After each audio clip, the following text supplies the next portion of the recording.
For the high, partly cloudy 61 tonight. Do it again Friday, partly sunny 84. Showers moving in after midnight Friday night. The evening should be okay. Periods of rain and a few thunderstorms on Saturday. Beneficial rain. Saturday is wet. 78 degrees Sunday, partly sunny and fall-like returns. 67. This is 97.1 FM Talk. Chief Meteorologist Dave Murray. The Annie Fry Show is sponsored by Air Comfort Service Heating, Cooling, and Insulation. Air Comfort Service is proud to support Greater St. Louis Honor Flight. Sign your veteran up for their Honor Flight today at gsl.honorflight.org. And for HVAC services, aircomfortservice.com. Annie Fry, Ryan Wiggins, Brad Ray. That's us. That's right.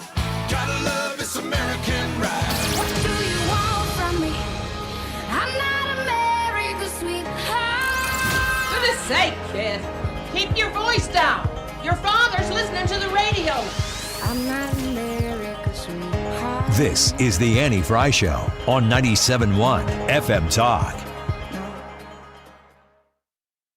Polarized voting even within the Democratic Party. That's where Section 2 matters, where you have a reason to think that a racial group is being treated. Here too. You have proof of that here. No, you don't. What you have here is that Republicans and Democrats are different. There's no. You have some that even white Republicans or white Democrats won't vote for black candidates. Right, but if these were white Democrats, there's no reason to think they would have a second district. None.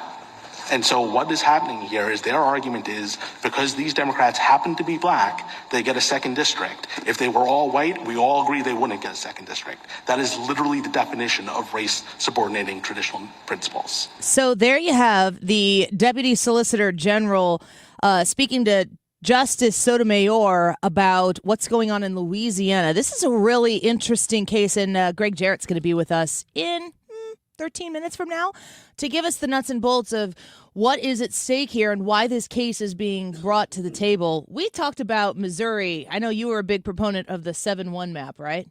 Oh, yeah. Is it 7-1? Yep. 6-1? Yep. 7-1? Yeah, it's 7-1. 7-1. Is it 5-3 right now?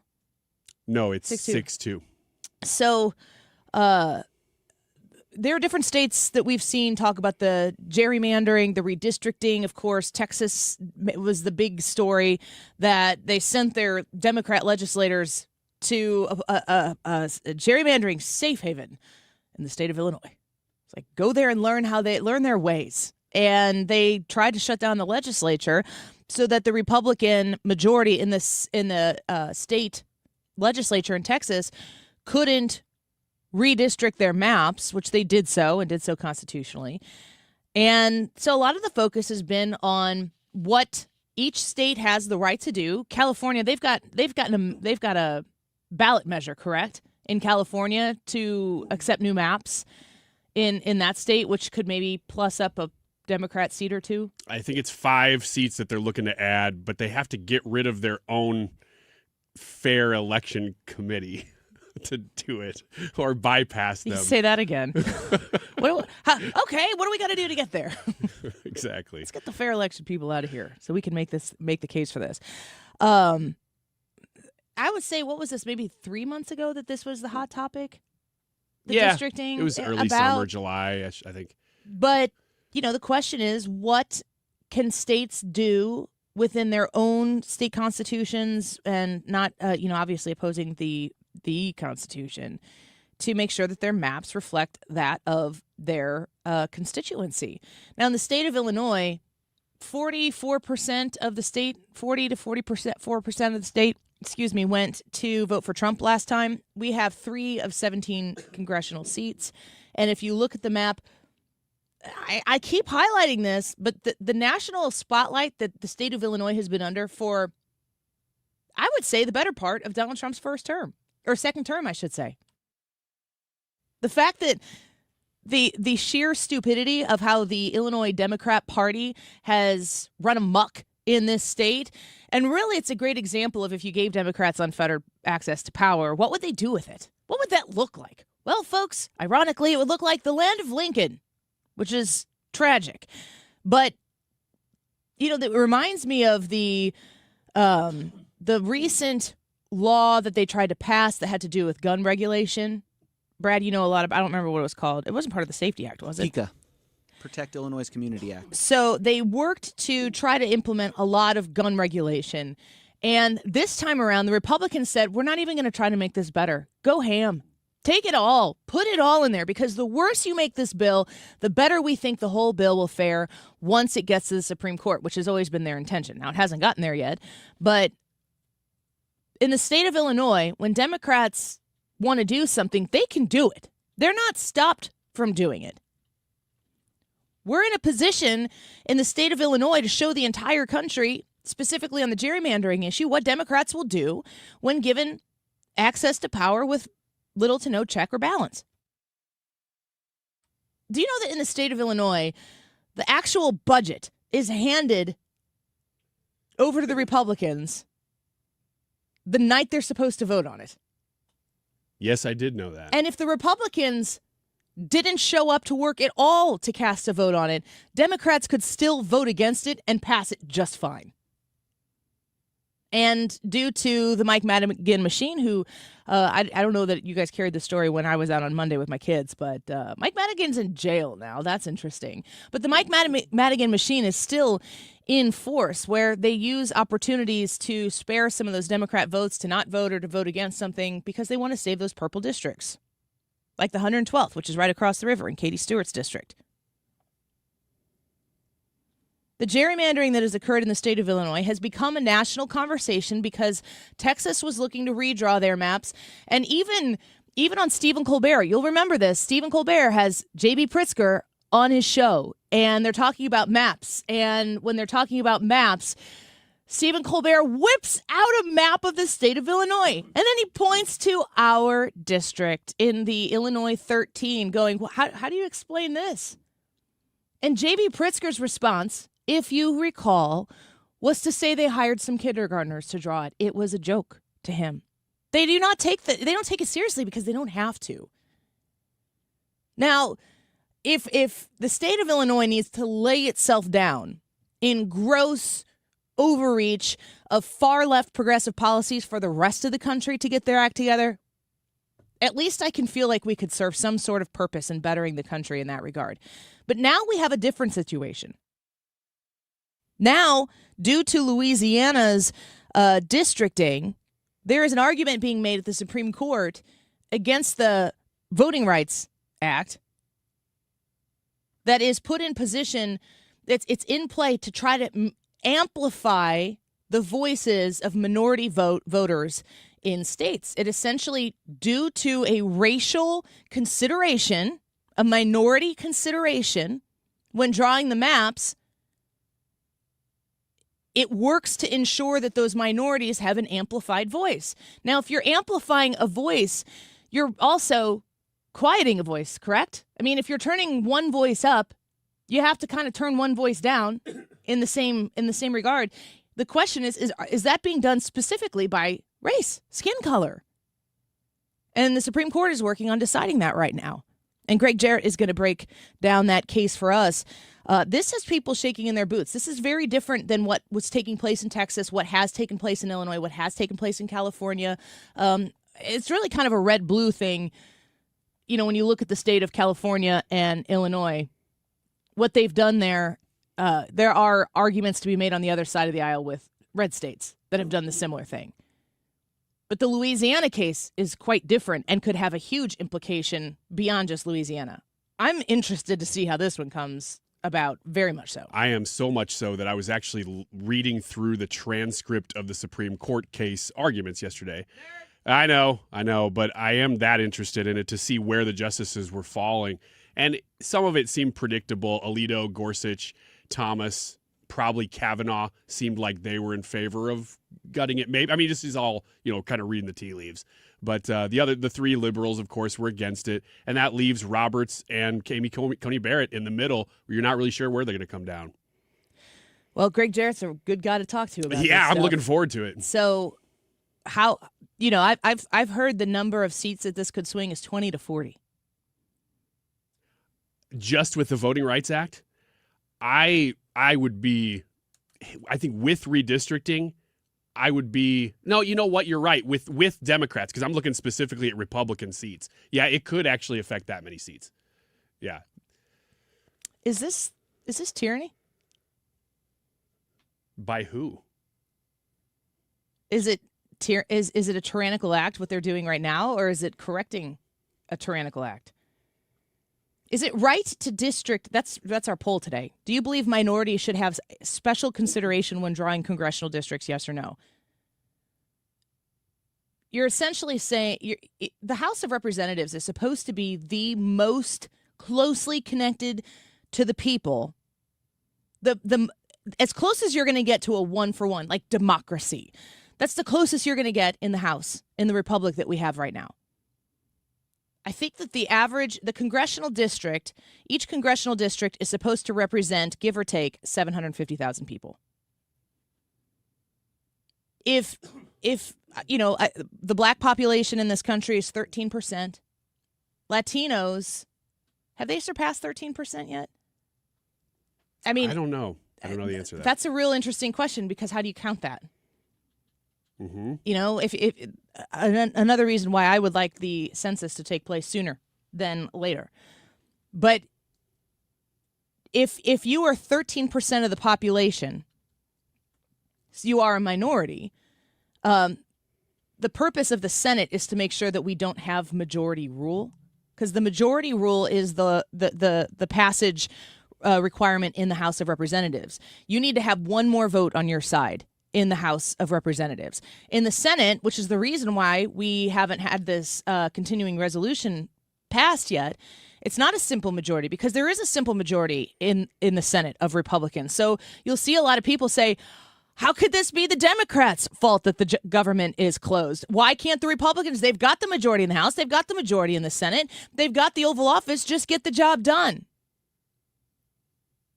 The simple way to explain that is in order to vote on the bill where a majority will pass that bill in the Senate, they have to agree to close debate to get to the vote where the +1 vote of Republicans or whomever decides to vote for the CR gets it to the president's desk. They have to have 60 votes to say, we want to vote on the bill. When you hear about to end the filibuster, before they can actually vote on the bill, they need 60 people in the Senate to say it's time to vote on the bill. And right now, the Democrats and Rand Paul, who is a Republican, are saying we're not ready to vote on this bill. And therefore, the government is shut down. The Republicans, if all 53 Republicans vote for the continuing resolution, the government is still shut down. 52 of them have voted for it. They need 8. They have 3. They need 5 more brave souls to cross over and vote to end the filibuster, and then they can go vote against the bill. They won't even let the bill come to a vote. So when you look at the 750,000 constituents that are represented with each House member, that's the smallest amount of constituents that you have in federal government representation.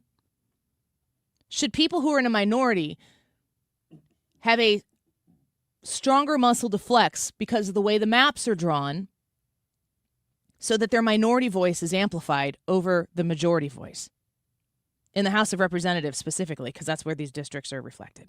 That's our poll. Go vote on the Annie Frey YouTube channel. Gregg Jarrett's going to give us the brass tacks details on this Louisiana districting case in front of the Supreme Court. And let's hear a timeline on when this might be released, when we could get a ruling. Is it going to be next June? Is it going to be next week? We don't know. Gregg Jarrett on the Annie Frey Show next.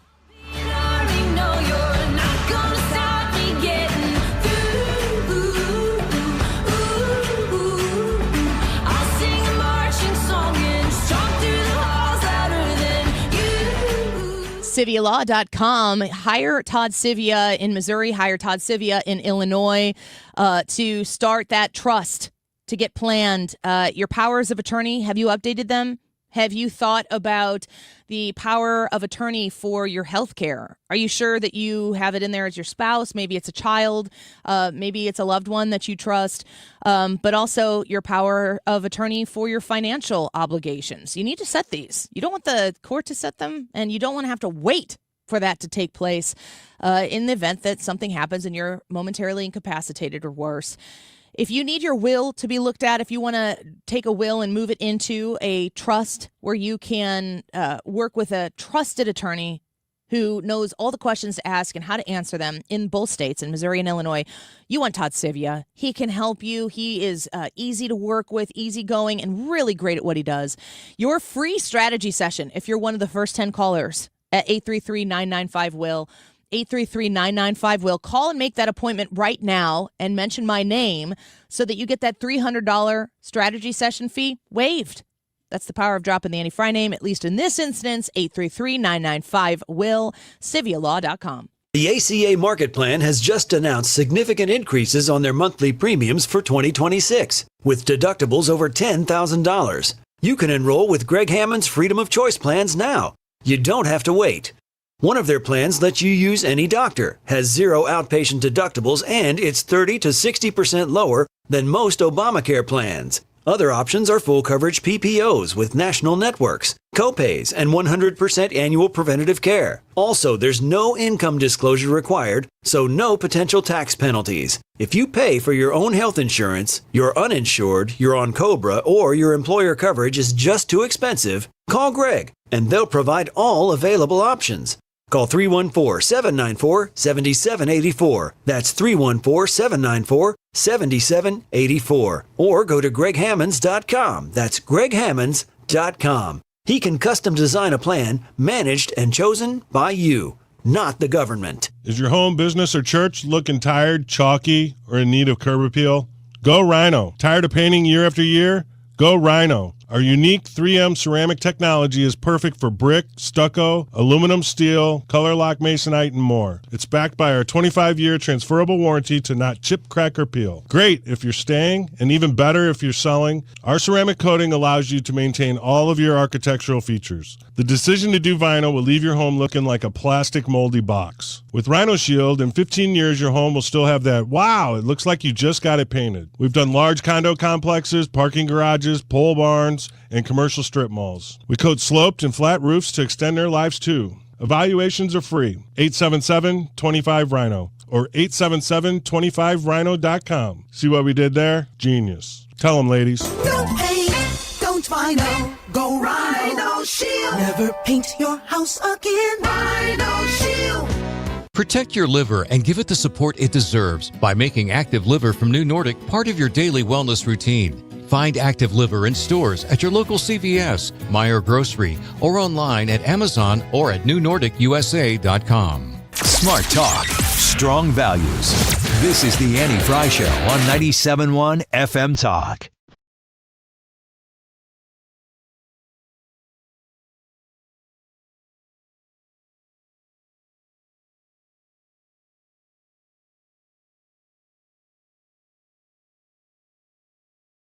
Welcome back to the Annie Fry Show. Beautiful Thursday afternoon here in St. Louis, Missouri. I want to get directly to our guest. Gregg Jarrett joins us once again, Fox News legal analyst, former defense attorney and law professor, and author of The Trial of the Century and the Constitution and Other Patriotic Documents. Gregg Jarrett, welcome back. It's always good to have you here. Oh, good to be with you, Annie. Thanks for having me on. Of course. I want to start with the conversation surrounding the Supreme Court hearing this case that could limit a key Voting Rights Act rule. And we know that this is coming out of Louisiana, but I wanted to get your constitutionally sound explanation of why this case ended up making it to the Supreme Court to begin with, so people can get a good understanding of what we're looking at. Well, Louisiana created race-based congressional districts to ensure the election of minority lawmakers. The state legislature did that under the guise of the Voting Rights Act of 1965 that prohibits racial discrimination in voting. But in the process of doing it, creating these districts, they actually turned the law upside down, creating a racial advantage or preference that discriminates against other people. So that's not colorblind, but color conscious, and that seemed to be the prevailing opinion of a majority of justices this week during the oral arguments. They agreed that minorities must always have equal voting power but not greater power than everybody else. And that is, I think a natural extension of the Supreme Court's earlier ruling striking down affirmative action in education as having the unintended effect of reverse discrimination, which is constitutionally forbidden. The court said discrimination of any kind, whether it's black or white, is fundamentally wrong and contrary to the principles of the Constitution. We're speaking with Gregg Jarrett right now. Of course, these arguments have been made. There's some clips out there of some discussions that have taken place between those bringing the case and the justices themselves. It seems like most times you can kind of guess 3 to 3. You're going to have 3 people on an issue on one side, 3 justices on the other, and then there are a couple other ones. There are a few other ones there that might be in the mix to help decide this case. Have you heard anything from what's come out of this case so far that makes you feel like this is going to go one way or the other? Well, I think the most penetrating questions were posed by Justice Brett Kavanaugh, who seemed to agonize over it and seemed to be, at some points in time during the oral arguments, sympathetic to both sides of the case. I think in the end he'll side with a majority, and it was pretty clear where that majority was headed, and as I say, would be consistent with earlier rulings, particularly on affirmative action. I think the other real question that was sort of hovering over the courtroom is what does it mean for all of the recent movements by states to gerrymander districts? The High Court seemed to indicate that political gerrymandering may be permissible, which is what's going on in in certain states like Texas and California and elsewhere, but not racial gerrymandering. That's where the High Court is really drawing the line. And so, I mean, it's hard to reach that conclusion because the oral arguments only tangentially touched on political gerrymandering, but, that seemed to me to be the logical inference to be drawn. We're speaking with Gregg Jarrett, Fox News legal analyst. We love having his voice on here when it comes to these issues. So I'm kind of thinking in my mind timeline. If they were to rule against the districts that are there in Louisiana, how quickly do they get redrawn? How do they get redrawn? And then also, what potential ripple effect would this have elsewhere? Are there other states saying, "Hey, we think we have the Louisiana thing going on where we're at, and we'd like to have that consideration as well"? Yeah, I think the High Court is cognizant of the fact that time is of the essence here because you have midterm elections coming up about a year from now. And, it takes time to draw electoral maps for each state, the respective districts, and so forth. And then you have to take into consideration the inevitable challenges that will be filed. And, of course, those are cases that may get, fast-forwarded to the Supreme Court. So with an election upcoming and the decision really hanging in the balance, I would suspect that the Supreme Court justices will try to, fast-track their issuance of an opinion and a decision. Well, we will be watching for that, certainly. We're going to shift gears here a little bit and talk about specifically James Comey, of course, has said that he's innocent. He's ready for a trial. Let's go. But it does seem as though his team is going to work hard to make sure that a trial isn't easily accessed. What are you expecting to see? What should folks like us who don't understand the legal system understand about what happens between now and the time we potentially see James Comey walking into a courtroom? Well, I wrote a column on this for Fox News, calling it the Comey Con, that he really wants to put Trump on trial. You'll recall on the day of the indictment, Comey rushed to a camera and preened like a peacock saying, "Let's have a trial." To me, it was just another pretense by, phony Comey, a con job, because the last thing he wants is a trial. which became abundantly clear literally moments after he entered a plea in court. His attorneys announced that they're going to be filing motions to dismiss, claiming that the charges are vindictive and selective and retribution by Trump. So it's obvious to me that Comey's strategy is, I'm going to put Donald Trump on trial to avoid my own trial. Now, typically, that's an uphill battle for a defendant.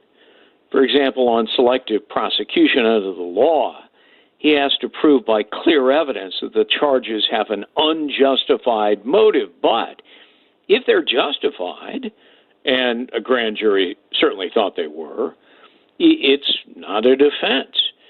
Of course, the argument that Trump is, a terrible villain and poor Jimmy is the innocent victim is worthy of a Shakespearean farce, given Comey's long list of lawless schemes and deceptions and abuses of power. I mean, Comey, let's not forget, invented lawfare by launching the perverted Russia hoax against Trump. So his hypocrisy and his arrogance is really quite stunning. One of the other things he's going to do, and it'll prolong any potential trial, he's going to challenge the appointment of Lindsay Halligan, who replaced the fired U.S. attorney, and Comey will argue that her appointment was a violation of the law, illegal, and so forth. This judge, because he voted to maintain in office the prior U.S. attorney, will recuse himself, and they'll have to send it to a different district to make a decision on that motion to dismiss. Okay, so we're going to have to endure through the course of this as we march towards a trial. Last question, we're speaking with Gregg Jarrett here about all of this these legal headlines that are top of the news stories these days. The Letitia James mortgage fraud trial, of course, the James Comey. We've heard the FBI director and Pam Bondi talk about how much more there is to come. I don't hold my breath, but I'm interested to see what happens next. Is this lawfare? If they're pushing these charges or summoning these grand juries and everything, is there a way to prove outside of the political realm that this isn't lawfare? Because it looks like it if you don't know the details or the evidence that is being brought against the Comeys and the Letitia James of the world. Yeah, I mean, spare me the moral outrage over weaponization of the law. People like Comey and Letitia James created it, shamefully launching their lawfare crusades, both of them, against Trump, and their personal animus drove those particular cases. The James case was ludicrous. The judgment was tossed out in a humiliation to Letitia James by the higher court. And, of course, even the anti-Trump special counsel team of partisan prosecutors found there was no collusion conspiracy.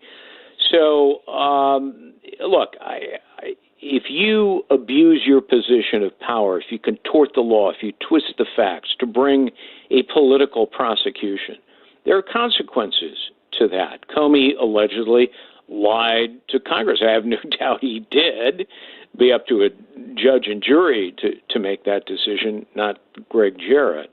As far as Letitia James is concerned, I mean, when you tell a bank that your home that you're buying is primary or secondary to get a lower mortgage, but then it's not, that's fraud. You're lying to the lender, deceiving about the financial risk. And, all you have to do is look at the documents. They do incriminate Letitia James. She can hardly claim, oh, gosh, sloppy paperwork, miscommunications, because she's on record as Attorney General saying that's never an excuse under the law. So, those are words that will come back to haunt her. Yeah, I saw Michael Cohen say that a first-year law student could prosecute Letitia James with what they have going. And Michael Cohen, I don't see him out there trying to get into Donald Trump's good graces these days too much. Yeah, it's probably the first time I've ever agreed with Michael Cohen. Yeah, you and me both. Gregg Jarrett, thank you for the time today. We appreciate you. We look forward to having you back soon. My pleasure. Take care. Bye-bye. Gregg Jarrett is a Fox News legal analyst, former defense attorney, and law professor. A great book for Christmas coming up, The Constitution and Other Patriotic Documents. Can't spread that around too terribly much. I think that's a good gift every time it's given. Thoughts or anything on what he said there? Well, I'll just say that I have not been following the Letitia James story, but every time that I see anything about it, it's just comical. Funny. It is so bad because she is. You read what she's on record saying, and you're like, she's prosecuted herself. She has just put herself in a box. It's so bad. And knowing that she had done that while she was prosecuting and persecuting the president of the United States, Donald Trump, for the same thing is so ludicrous that I'm like, this is a ridiculous story.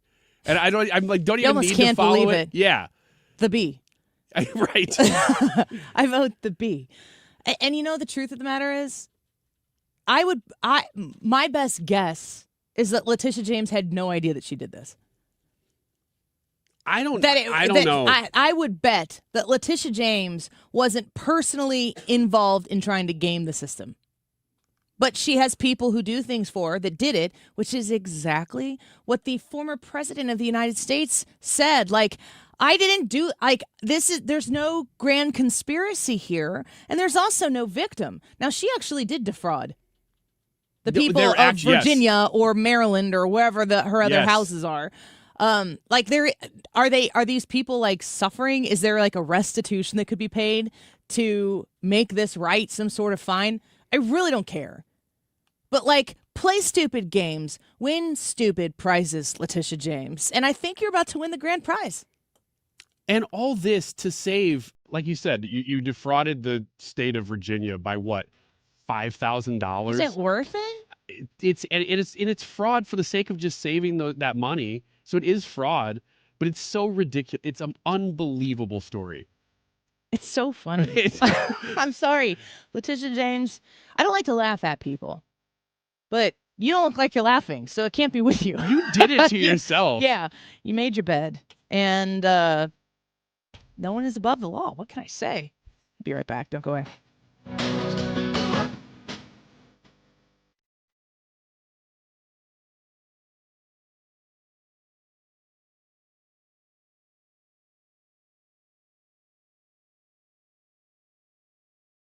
Saving at Ruler Foods. Simple as shopping there. RulerFoods.com. Please consider visiting that Ruler Foods in your neighborhood for the first time. My family loves to use the one in Collinsville. We drive past there all the time. And many an evening, we have just driven by Ruler Foods, run in to get something for dinner that night because it costs so much less. We're driving home from school or from practice, and the kids are like, can we get dinner? And we're like, yes, we can at Ruler Foods. They want to go out to eat, but the amount of money that I save from going out to eat versus driving through Ruler Foods to save on the groceries that are there, I can cook them something healthier, heartier than going out to eat and eating the same old stuff all the time. Ruler Foods in Collinsville, that's where we go, but they're all over the bi-state region. And if you haven't found your Ruler Foods yet, just go to rulerfoods.com, put your zip code in, and see what is close to you, church, home, work, whatever. They have Heritage Farm chicken thighs, only $1.39 a pound, 12 packs of Pepsi, Mountain Dew, or A&W Root Beer. Buy 2, get 2 free. And Doritos, Ruffles, and Fritos are 4 for $10 when you buy 4. Shop at Ruler Foods, and you can have those savings delivered to your door. Don't forget that as well. RulerFoods.com. License number E2014A. Hey, it's good to see you. Dad, that's what Grandpa Rip always said. That's right. 50 years ago, Grandpa started Grasser. And whenever a customer called, he'd smile and say, hey, it's good to see you. Hey, it's good to see you. It was his way of treating people like neighbors, not numbers. That's why we still say it today. Green is always Grasser at GrasserHomeservices.com. Hey, it's good to see you. Attention St. Louis Medicaid residents in need of care at home. If you need assistance with daily activities, you can receive in-home care from a loved one that lives with you and they get paid. Through Medicaid, Freedom Care allows you to choose who provides your care at home in St. Louis, and they get paid weekly. Available to eligible Medicaid members in St. Louis. Call now to check your eligibility. It can be your daughter, son, a close relative, or trusted friend helping you with cooking, transportation, laundry, and other activities in your own home. You get the help you need, and your caregiver gets paid. Freedom Care has over 7,000 five-star Google reviews and is a leading choice in St. Louis for in-home care. If you have Medicaid and want to receive great care from a loved one, go to freedomcare.com or for faster service, call 314-597-1749. 314-597-1749. That's 314-597-1749. Freedom Care, we're here for you. Hey, it's Mark Reardon for Generator Supercenter of St. Louis. And you know, your home is your sanctuary. You need to take the first step to peace of mind with a free estimate on a Generac home standby generator from the #1 Generac generator dealer in the country, Generator Supercenter. We learned the hard way here in St. Louis during the tornado recently that power can be knocked out. But even outside of that, what if the power grid fails and it's 100 degrees here in St. Louis? You don't want to be that person. Get with Generator Supercenter of St. Louis today. Generator Supercenter of St. Louis.com. Tell them that we sent you along. Hey, do you guys know what today is? It is everybody here's birthday. Can you believe that? Hooray. Today is the actual day that 97.1 turns 25, so we are celebrating that. We've been celebrating it all month, and we're going to continue to with all of the cool people, well-wishers that are on our air right now, but also with this party. So the party, even though today is the birthday, the actual birthday, the party is 1 week from today, October 23rd at, where am I? Oh, I'm losing the spot. It's brought to you by the Republican Central Committee of St. Louis County, encouraging party guests to bring non-perishable foods. Lots and lots of people involved. Napoli Brothers will be on site making food to order, great drinks, broadcast Guns and Hoses. We'll have giveaways there, live music by Pretty Weeds. So this is all at Lit Cigar Lounge. There, it finally popped into my head. This is next week, 1 week from today. You can still get your RSVPs at 971talk.com. It is 12:39. This time check is sponsored by Jerry Kelly Heating, Air Conditioning, Electrical, and Plumbing.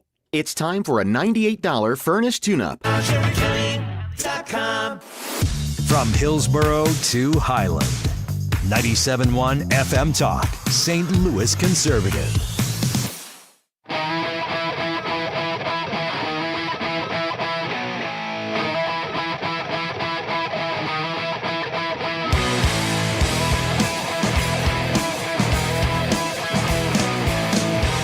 So yesterday, I was talking with, who were we talking with about yesterday was Wednesday?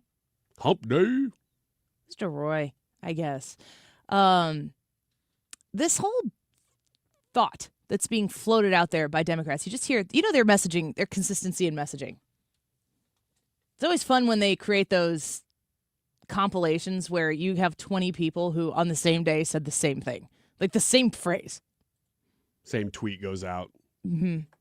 It's always got an F word in it. Lately. That's how you know they're mad. And that they've run out of other intelligent words to use. That's when I use the F word. It always has the D word in it, too. Donate. The suggestion that there's not going to be an election in 2028.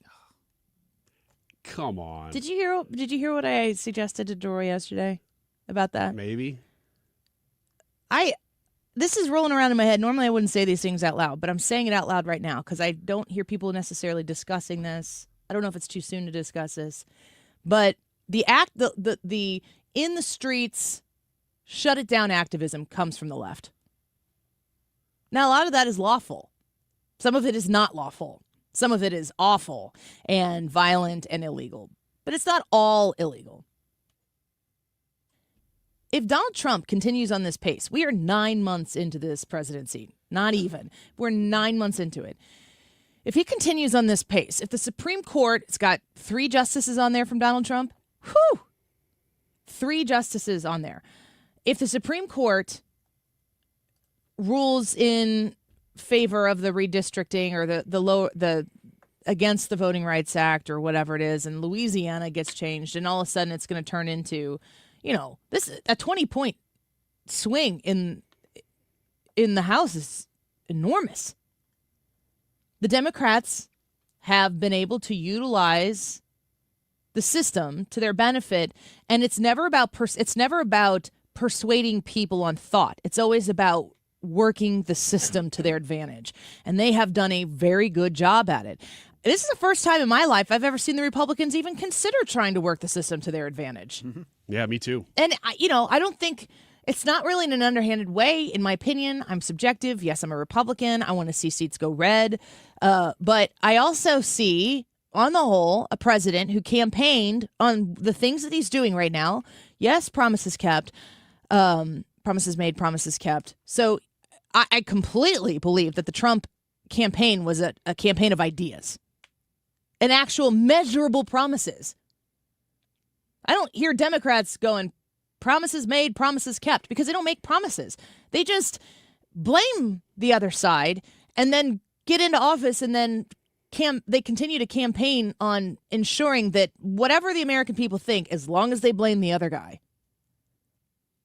And too many people were looking for someone to blame because too much sucked under President Biden's administration. There's a report out today that suggests that there is reason to believe that Barack Obama was running that whole administration. Is that news? The more substantial it gets, the more it is. Yeah, if it's verifiable. But why do we continue? Why would anybody think that there wouldn't be an election in 2028? Where in the world is that coming from? If you're really, the only place where I could feel like that could have even the teeniest tiny roots is in Donald Trump, the Trump 2028 hats.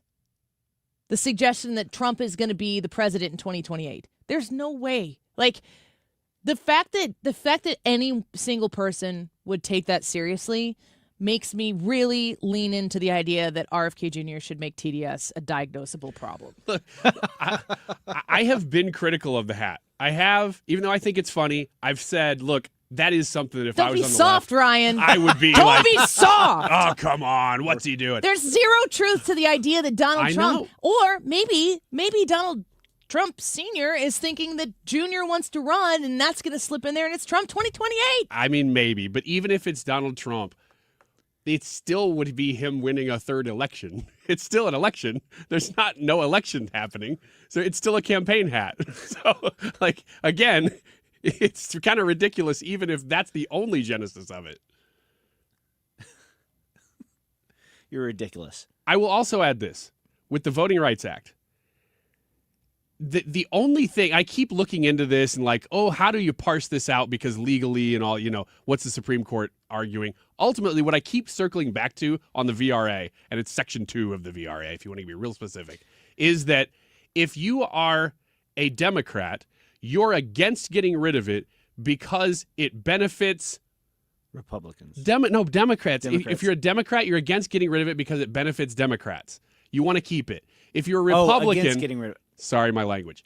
If you're a Republican, you want to get rid of it because that would benefit Republicans. This is such a purely political maneuver that was created and has been used for political purposes the entire time of its existence.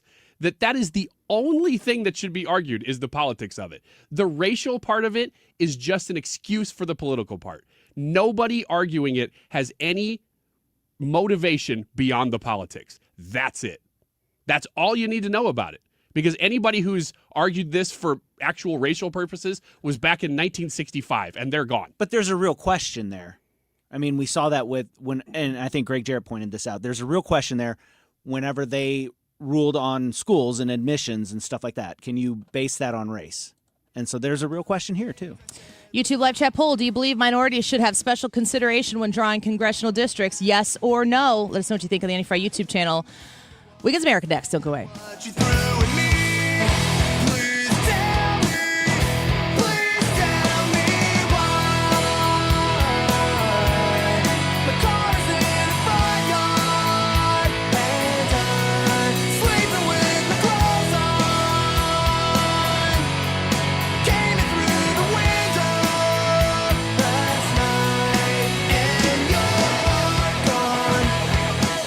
Stewart's American Mortgage and the Bagel Loan. If you call Stewie, if you text Stewie at 314-324-4440, that's 314-324-4440, you're going to get Stewie directly, and you're going to start to be able to have that conversation about a mortgage for your brand new home, a mortgage refinance for your current home. maybe get that rate lowered, or if you need to tap into some of that equity that has grown over the last few years to make a repair, to pay down some high interest debt, whatever it might be, you can get that cash out refinance as a bagel loan as well. 314-324-4440. That's 314-324-4440. You can Google the bagel loan to find out more information as well. And a reminder that when you use the bagel loan, it comes with $0 in closing costs. You go through the mortgage process, and at the end, you pay nothing in closing costs to make that happen. 314-324-4440 is the number to call. And if you Google it, you'll find out all the information you need to know about Stewart's American Mortgage. I'm a 2-time customer myself. I stand by working with Stewie. You will love him. You will recommend him as well. Google the bagel loan, NMLS number 226795. Hi, it's Brian Kilmeade. Congratulations to 97.1 FM Talk on 25 years. For me, you've always been so important and a part of my day. Knowing that St. Louis is listening has made this show worth doing. Cheers to the next chapter. When you go shopping, you may not get the bargain you want, but at least you know and can compare prices. It should be that way with healthcare, but too often it's not. Need an operation on your knee? Want to know what it's going to cost? Good luck. For 3 years, hospitals have been required to provide patients with list prices and have negotiated charges for some 300 services. Just over a third are fully compliant. In Missouri, prices differ greatly depending on a patient's insurance. The cost of a pelvic CT scan, for example, can be 20 times more expensive in one hospital than another. Price transparency allows patients to compare providers, forces hospitals to compete on price, and helps insurers negotiate lower rates. State law should require all healthcare providers to publish prices in a user-friendly form. What we don't know is costing us. The price of healthcare shouldn't be a secret. Check out our 2025 blueprint, Moving Missouri Forward at ShowMeInstitute.org. The Show Me Minute has been brought to you by Show Me Institute and Show Me Opportunity. When it comes to roofing, you can't go wrong with Corel Roofing. Mark Cox here. My friend Curtis Corel came out, looked at my roof, worked with my insurance adjuster. I got a new roof, new gutters, and even new screens on some of my windows. Curtis specializes in working with insurance companies. Even if you've been denied, he's often able to work with these insurance adjusters to find a way to get it covered. Here's something else Curtis tells me. With cooler weather coming, you need to be aware of something. Roofs cannot be installed if the temperature dips below 45 degrees. Some companies go ahead and do this anyway, but you're going to have problems down the road. So if you're concerned that your roof won't make it through the winter, call Curtis Corel today. Corel Roofing has crews with over 20 years of experience. They pay attention to detail, and they can work with all the luxury line roofing as well. Call Curtis at 314-222-9529. That's 222-9529. Or on Facebook at Corel Roofing Co. This is the Annie Fry Show on 97.1 FM Talk, St. Louis Conservative. Wiggins! Oh! Wiggins! All right, here we go. This is for all generations, really, but this is a question about boomer sensibilities. These are phrases that Parade Magazine, the heralded psychologists at Parade Magazine, have said that boomers need to stop using to the other generations. And so we are those other generations. 3 of us are Gen X millennials, basically, elder millennials. And Ethan is you're Gen Alpha, right? No, you're Gen Z. You're Gen Z. So we're going to decide whether these are phrases that the boomers do need to actually retire or that they're fine. The first one is, you're too sensitive. Boomers need to retire that? Boomers need to retire. That was what Parade Magazine is saying. I'm asking you whether you're too sensitive is inappropriate for our modern sensibilities. What if someone's being too sensitive? Then I think you tell them you're too sensitive. Yeah. I think Parade is being too sensitive. I do too. I think you're going to find that some of these fall into that category, that they're too sensitive. I'm totally understanding that, like, we grew up with emotions didn't have a high priority in play, like when we were growing up in the 80s or the 90s from our parents. And I think they probably were in play more than when our parents grew up, being raised by the greatest generation that went through the Great Depression. And I mean, you want to talk about being soft. Yeah. People are so freaking soft right now. Yes. Everybody is so soft. All we do is walk around looking for the next thing to be offended by. Do you think the pendulum's swinging back the other direction right now, though? Yeah. I think people are sick and tired of walking on eggshells and being made out to be, some sort of villain, when all everybody, for the most part, is trying to do is get through life and do their thing, advocate for themselves, advocate for their people or whatever. And like people don't know how to have a conversation where the conversation isn't exactly like all flowers, rainbows, and sunshine. People can't have those conversations anymore. Mm-hmm. We can't figure out how to have conflict without it ending in someone being canceled or being written off or written out or triggered. I got to go see somebody about what you just said to me. How about this one? We didn't have all this confusion about genders in my day. We understood there were two. I think we're with you there, boomers. Well, on Tuesday we do a segment called X's and Y's just to highlight the fact that there are two. Okay, we'll skip that one and move forward. When I worked, I did whatever it took to please my boss. Like this, you're not in service to your boss. You're in service to the cause. My thoughts exactly. So, if your boss is a jackwagon, and you're doing things that go against your moral compass or your conscience or whatever, you'd need a different job. Yes. You can go to HR if you want to. That's probably not gonna. Back to question number one. You're too sensitive, but. Yeah, I agree. That's not what HR is telling people. No, they're not. They're telling everybody that your feelings are valid no matter what they are. Yeah. Number 4, you need to stop buying all that avocado toast and lattes if you want to own a house. Mind your damn business. Do people actually buy avocado toast?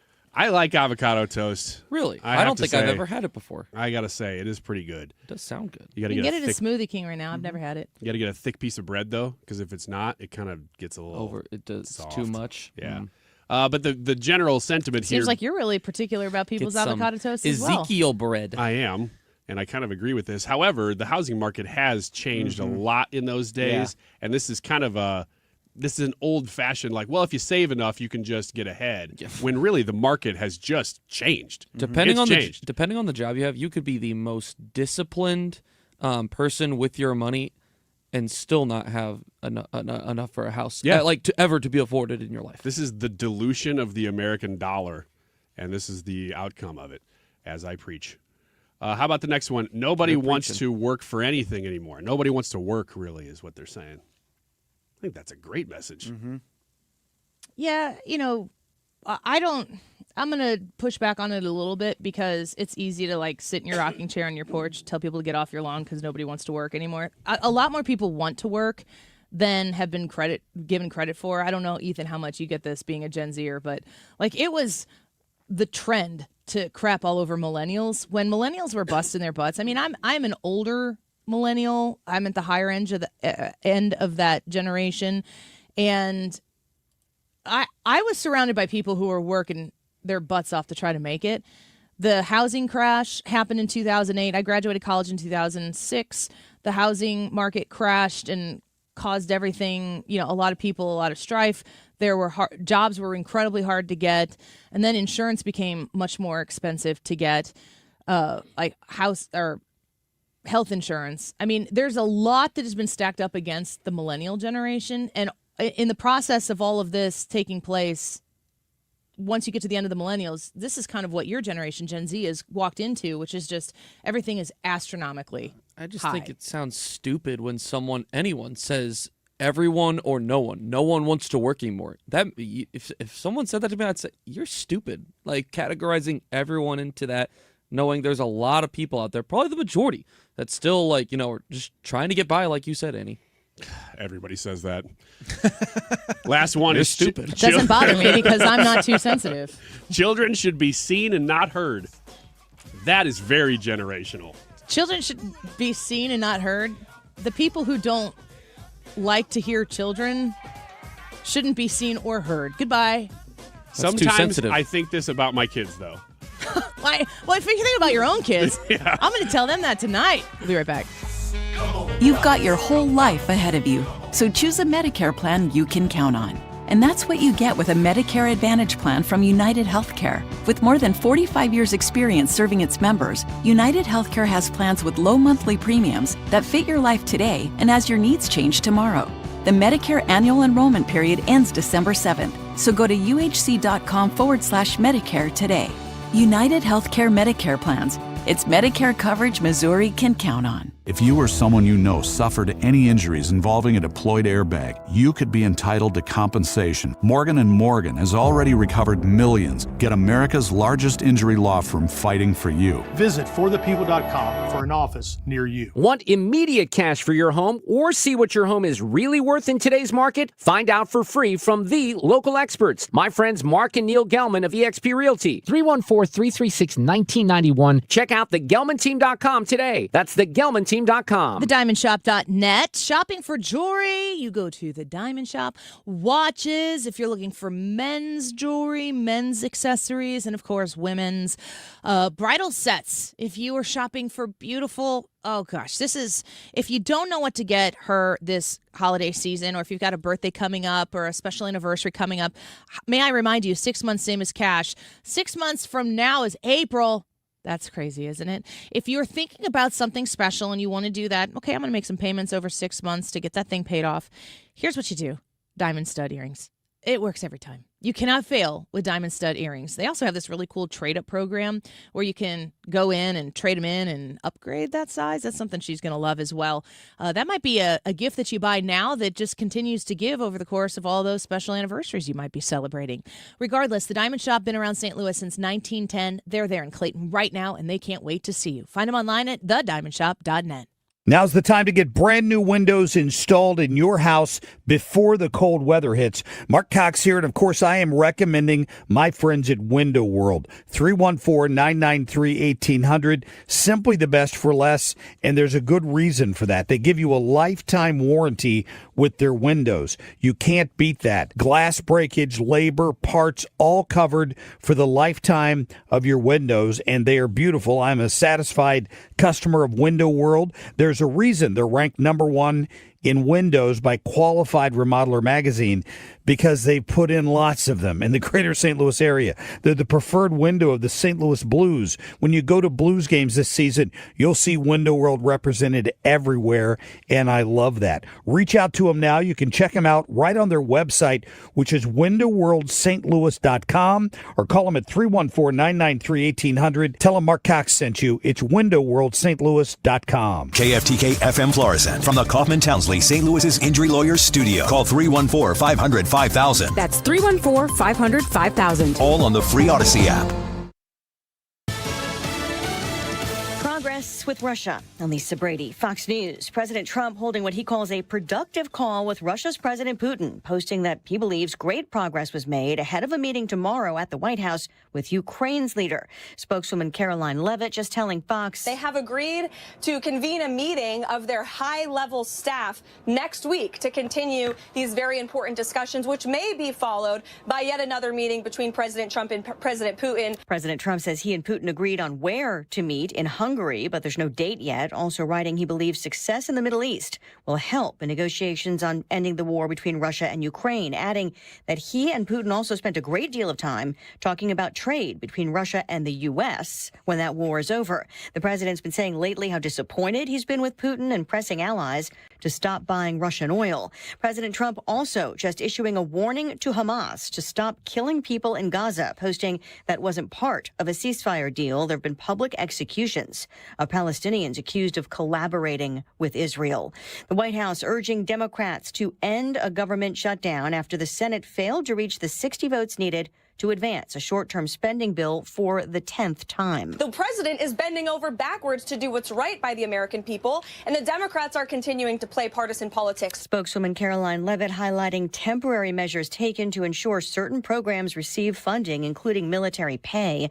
House Minority Leader Hakeem Jeffries says health care premiums are about to skyrocket for millions of Americans unless Obamacare tax credits are extended. As Democrats, we've made clear we will sit down anytime, any place with anyone to find a bipartisan path forward. Senate Majority Leader John Thune says he's guaranteed Senate Democrats a vote on extending the subsidies, but only after the government reopens.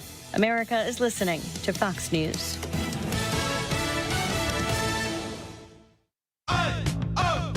Let's go! You're still glowing, flirting, grooving. You still got it. But your immune system weakens as you age, making it harder to fight flu, pneumococcal pneumonia, RSV, and COVID-19. Vaccines are a key part of any health routine. and help strengthen your immune response. Ask your doctor or pharmacist which vaccines you need. Schedule in minutes at vaxassist.com. Sponsored by Pfizer. It's Cybersecurity Awareness Month. LifeLock is here with tips to help protect your identity. Use strong passwords, set up multi-factor authentication, report scams, and update your software. And for comprehensive identity protection, LifeLock is your best choice. LifeLock alerts you to suspicious uses of your personal information and fixes identity theft, guaranteed, or your money back. Start your protection today with a 30-day free trial at LifeLock.com. Use promo code NEWS. Terms apply. Air Comfort Service, heating, cooling, and insulation, weather. All about sunshine going through our Thursday afternoon. 83 for the high, partly cloudy, 61 tonight. Do it again Friday, partly sunny, 84. Showers moving in after midnight Friday night. The evening should be okay. Periods of rain and a few thunderstorms on Saturday. Beneficial rain. Saturday is wet. 78 degrees Sunday, partly sunny, and fall-like returns. 67. This is 97.1 FM Talk. Chief Meteorologist Dave Murray. The Annie Fry Show is sponsored by Air Comfort Service Heating, Cooling, and Insulation. If you need a new furnace, get Carrier Cool Cash rebates and 0% financing so you'll be nice and cozy as the weather turns. For a free estimate on a new heating system, visit aircomfortservice.com. Annie Fry, Ryan Wiggins, Brad Ray. That's us. That's right. Gotta love this American ride. What do you want from me? I'm not America's sweetheart. For goodness sake, kid. Keep your voice down. Your father's listening to the radio. I'm not America's sweetheart. This is the Annie Fry Show on 97.1 FM Talk. Well, the president's going to be making some announcement soon from the White House. It was scheduled, I think, did they say 2 o'clock? Was it 2 o'clock Eastern? I think it was. We'll be watching that, and we'll bring it to you when it happens. Never know what he's going to talk about or highlight, but we will have it for you when that does occur. We're going to speak with Hogan Gidley in about 25 minutes from right now at the bottom of the hour at 1:30 and get his thoughts on the government shutdown specifically and the political handling of this administration so far. There have been some wild stories in 9 months, and with the government being shut down, I think it's day 16. How does Hogan Gidley feel about the direction this administration is going? With the government shutdown, are you finding people in your life? I mean, I know we've talked about people we know that are furloughed right now. Let's take those people and respect them and understand that they're dealing with this in a way that's different than us. But in your experience, have you experienced any government shutdown issues? No. None? I haven't. Again, people related to me, people in my life, some of them work for the government. They have contracts and stuff, yes. Some of them trying to go on vacation to places that they couldn't with parks and stuff. But me, I have not noticed a single thing. I haven't either. There have been a couple of things that I've suspected, I wonder if that has to do something with the government shutdown. But it's always like 2 or 3 people removed. If I'm hearing stories that might be. And the only thing that I'm concerned about personally, and that makes me sound very non-compassionate, as if I'm not thinking about anybody but myself. But if I'm just narrowing it down to me, the only thing I'm concerned about is taking a flight in November. If the government's still shut down, I've heard that TSA has had a lot of people calling off all the time and things are slower than they usually are. Although that seemed to be earlier. I haven't heard that as much in the last week. So I don't know if that's been resolved or if just... I've seen a lot of reports of people saying that they haven't had any troubles. But people are mindful of it. And I would guess that maybe these things are compounding a little bit. So how it feels 16 days in is going to be different than 30 days in. I'm taking a flight in November as well. So I really hope that doesn't become the case, for me specifically. But you do hope that the skies are still safe and the process still moves smoothly and quickly. As far as the political fallout of a shutdown, do you think that it feels from my side that the Republicans are winning it. I'm on the Republican side. I think that the Republicans have taken a very smart path through this, which is to say we're not going to do any we're not going to do any asking. We're in the majority and we have the ability to do that. We're not going to do any asking in the CR process. We're going to take what we've already passed and we're going to do it again for 90 days or 60 days or whatever it might have been. That's what they refer to as the clean continuing resolution, which means the continuing resolution says if it's a clean continuing resolution, that what we have been doing to fund the government, we will continue to do exactly that until we get to the part where we have to pass the actual appropriations bills that would fund the government for another year. And the Democrats have said, no, we're not doing that. And I talked a little bit earlier in the show about how, it's a simple majority in the House to pass a CR like this. It's a simple majority in the Senate as well to pass a CR after you end the filibuster. So there's 2 votes that need to take place in order for the CR to pass the Senate. The first one is a 60-vote threshold to get to the place where they vote. They have to vote to vote. To end the filibuster is the first one, and that takes a majority of 60 votes. There are 53 Republicans in the Senate, 52 that are willing to vote for the CR. Rand Paul has not signed on to vote for it. So they have to figure out what to do with the rest. 3 Democrats have joined the 52 Republicans. They need 5 more people, Rand Paul plus 4 Democrats or 5 Democrats or whatever, to come over to make it so the CR gets through. Do you feel as though it's complicated in who's politically winning this shutdown? Do you feel like it's like a clean sweep for Republicans? No, I feel actually neither one of those things. I don't think this is moving the needle at all. I just don't think that if you are Republican, you're going to vote differently based on the government shutdown. If you're Democrat, you're going to vote differently. You're really talking to that middle group only that could be swayed in something like this. And I don't see that group moving at all. I've actually been watching generic congressional voting, partially because of the shutdown, but partially just because I like watching polling. And, of course, we're talking about midterms a lot and all the redistricting stuff we've been talking about even in this show. And it's just not moving. It's not moving at all. And this is the time when, you're almost a year in, past the election anyway, that you should be, like in 2018, for instance. At this point in 17, going into the midterms in 18, you had Democrats gaining constantly. So they started, at about where you'd figure at like +3 in congressional vote. They gained and gained and gained till about right now they started to really show, they're poised for a good midterm, which they had. And they were at about a +7. This year, it's done nothing, which is actually really good for Republicans.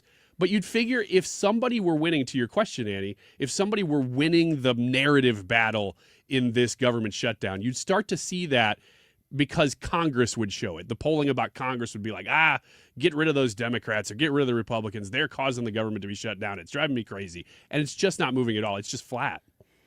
How much? So if you pick it apart, I think Mike Johnson's doing a great job. I do too. I think the thing that people haven't liked about Mike Johnson, maybe at the start, is that he's not flashy enough. It's my favorite thing about him. In this administration, that's been great. No need for it. Yeah. That department is covered in spades. Right. Spades is Trump. But I think about the other players who are involved. So if you got Donald Trump, I think Donald Trump is handling it well because Donald Trump flies 10% crazy. You don't know what he's going to do, but you do know that if he has a good idea and it's crazy enough, but he thinks it's going to work, he'll do it. Oh, yeah, he'll do it. So you don't want to embolden Donald Trump to go, what if we did blah, blah, blah, blah. And they say, sir, well, that really hasn't been done that way before. And if his question is, why not? Is it illegal? And they're like, well, sir, no, we don't think it's illegal. We can make a constitutional case for it. Well, then let's try it. He's willing to do that. He's willing to lose in court, and it keeps going to court, and he keeps winning. Wielding the power of the government, how many times have we covered Democrats and Republicans over the years and been like, Republicans are so soft. When they get power, then they're like, let's compromise. No, you want to compromise when you're in the minority. That's the best you can do. Republicans have not won and acted like it in my lifetime that I've been covering politics, which is about 16 years. So Chuck Schumer, how's he doing? Not well. I don't know that anybody really likes him, even in his own party. So CNN had this town hall last night, and everybody does want to know what AOC and Bernie Sanders thinks because you never hear from them. They're so hard to find what they think about anything. They're ideologues who never speak. Yeah, they're just there, serve. It's Caitlin Collins, right? I watched this. Caitlin Collins is moderating this. And I think it's a fair question on Caitlin Collins' part. She wants to know if if any of Alexandria Ocasio-Cortez's role in this is because she wants to primary Chuck Schumer. We've heard that a lot. It's certainly a talking point for the Republicans. It's certainly something that they would want, that they would benefit from, creating division, driving a wedge in between the AOC wing of the party and whatever wing. Like Schumer, I don't know what his wing of the party is.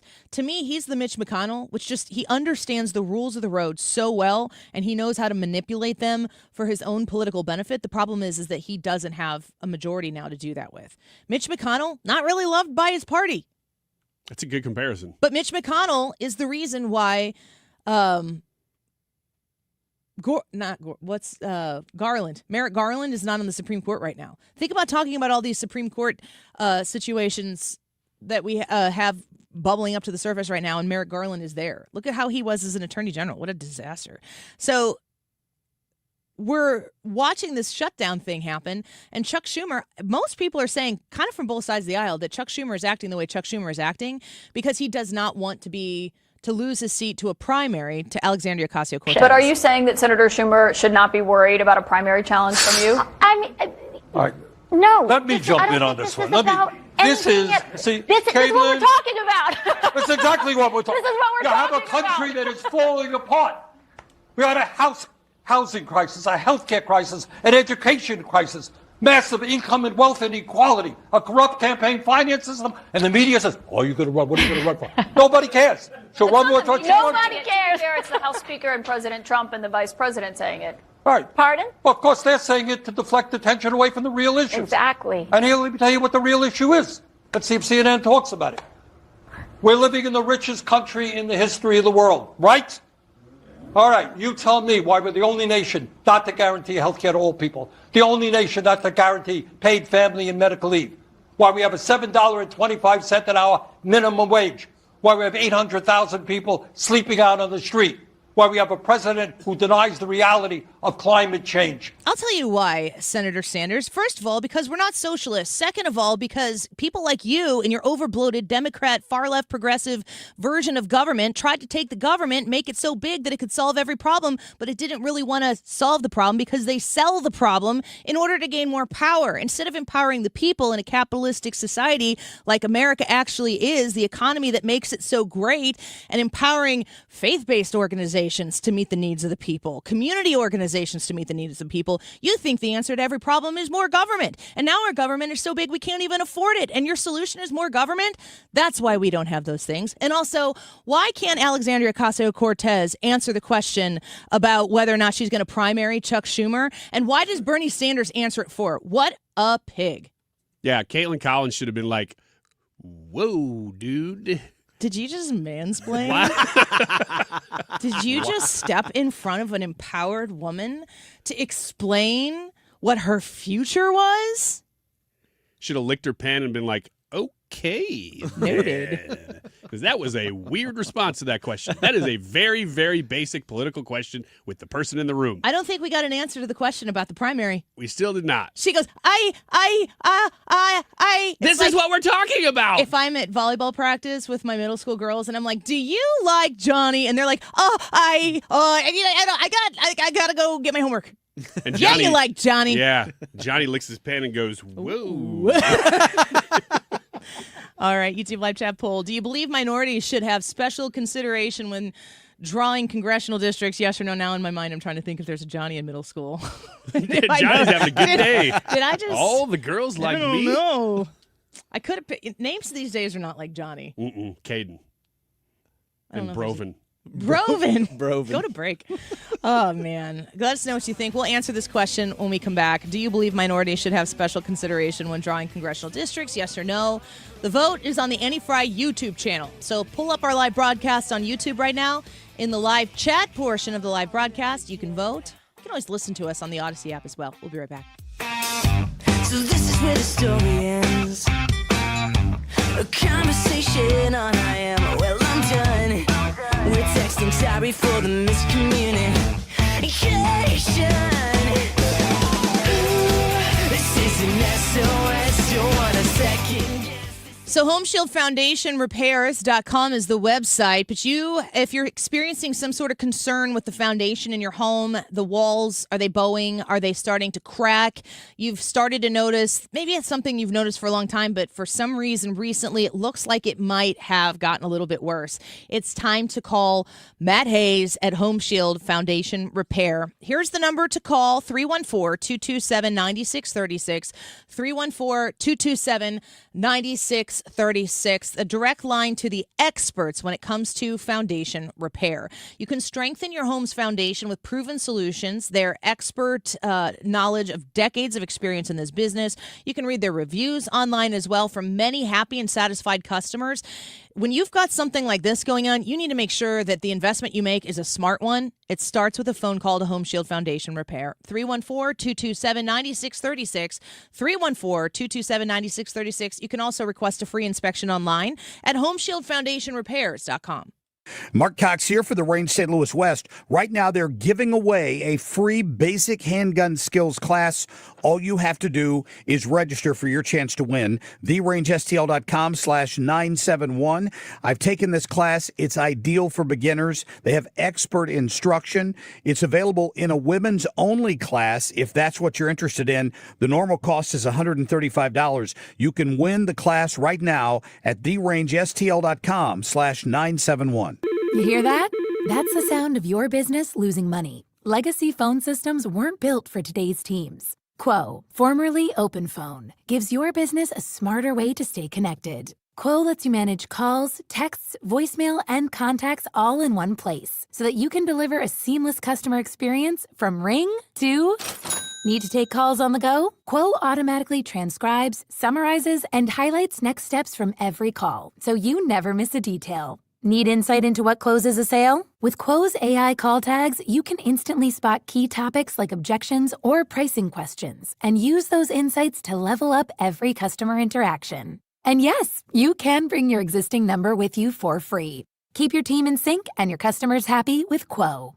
Quo. No missed calls, no missed customers. Try Quo for free at quo.com/free and get 20% off your first 6 months. That's quo.com/free. QUO.com/free. Mark Cox here. Let me introduce you to my friends at the Lit Cigar Lounge in St. Louis, where luxury meets comfort. Premium hand-rolled cigars, an extensive selection of rare bourbons and whiskeys and craft cocktails. It's comfortable for non-smokers, too. They have a state-of-the-art ventilation system. They have private lockers and live music every Friday night, perfect for date nights or business meetings or just winding down. Visit litstl.com. Sponsored by Progressive. We make the claims process easy so you could get back on the road in no time. It's why over 43 million drivers trust Progressive. See for yourself at Progressive.com. Annie Fry is back because truth doesn't take a break. 97.1 FM Talk, St. Louis Conservative.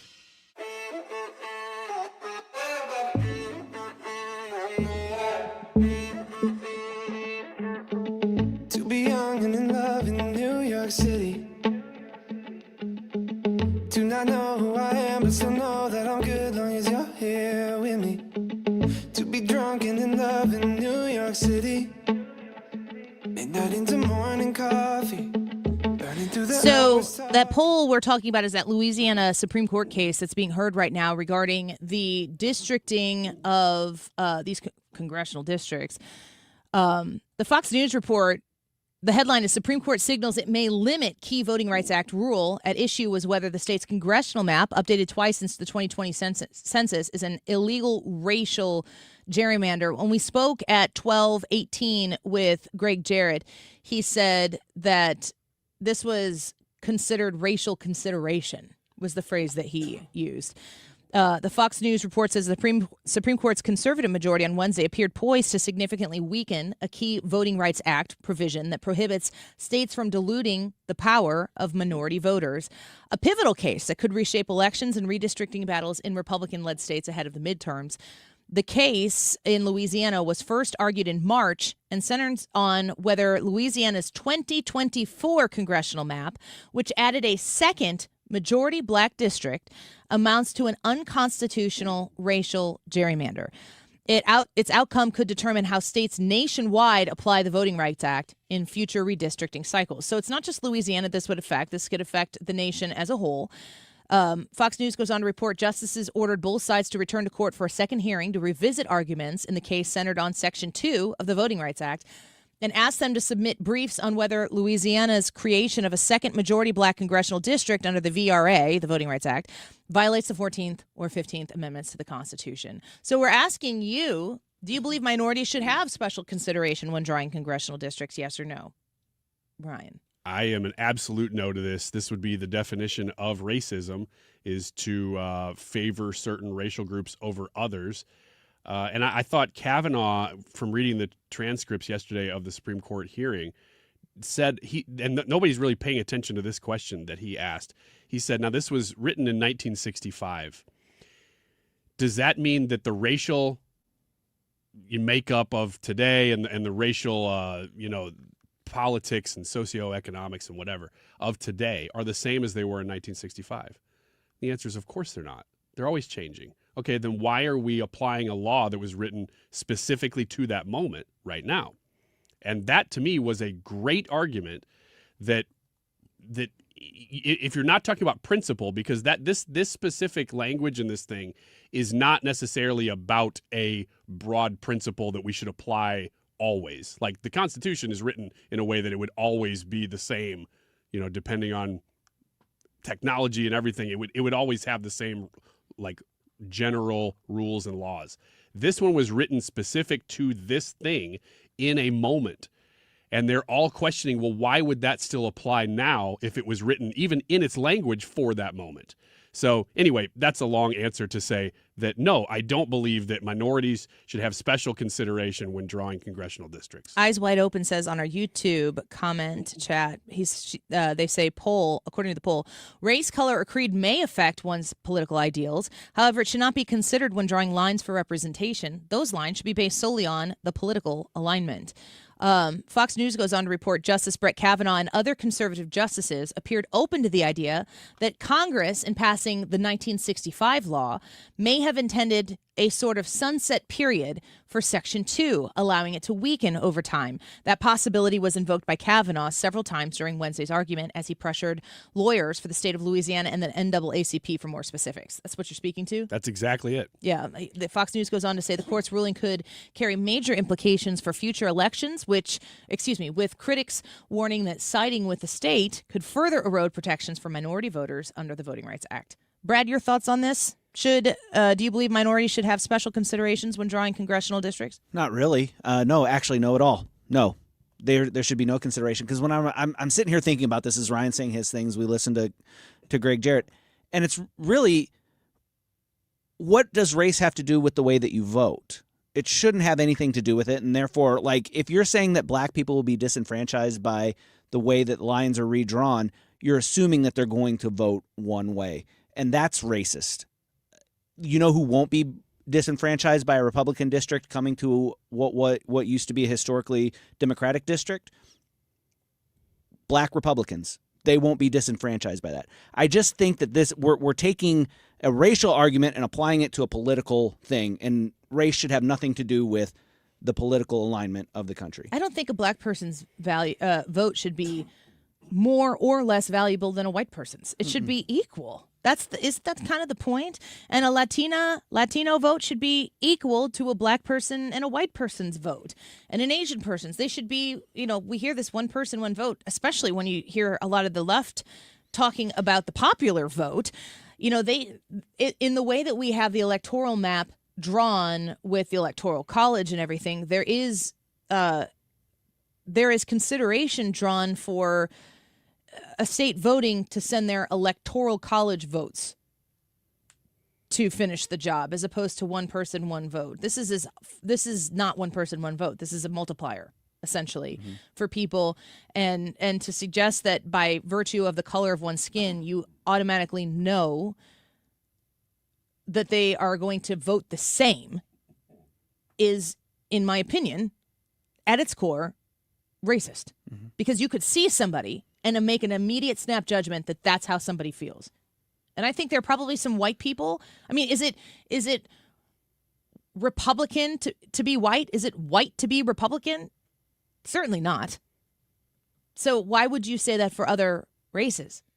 And I think we've seen more so in this last election than ever, the increase of people who are not of the white male demographic, people who have said, well, I'm kind of looking at what the other side's had to offer, or at least looking at Kamala Harris going, I don't think this is it for me. This is not for me. And certainly Joe Biden, good grief. Yeah, racial party identification has shifted more in the last couple elections than in my lifetime, and maybe even beyond that. And so this is the perfect time to be asking this question. It's probably one of the reasons that the Supreme Court is asking and allowing this case to go up right now, because in past years, maybe they wouldn't. But you guys are making great points that looking at somebody and saying, well, I can see the color of your skin, therefore I know pretty much how you're going to vote, is racist. You can't do that, and the government definitely shouldn't be able to do that. Even if you are prone to do it, the government can't. You can't legally do that. When we come back, we're going to join Hogan Gidley here on the show, America First Policy Institute Senior Advisor for Communications, also very familiar with the Trump campaign, the Trump administration. He knows how it works, and he, I'm sure, has a very interesting take and perspective on the success and maybe obstacles that this administration has faced about 9 months in. Hogan Gidley on the Andy Fry Show next.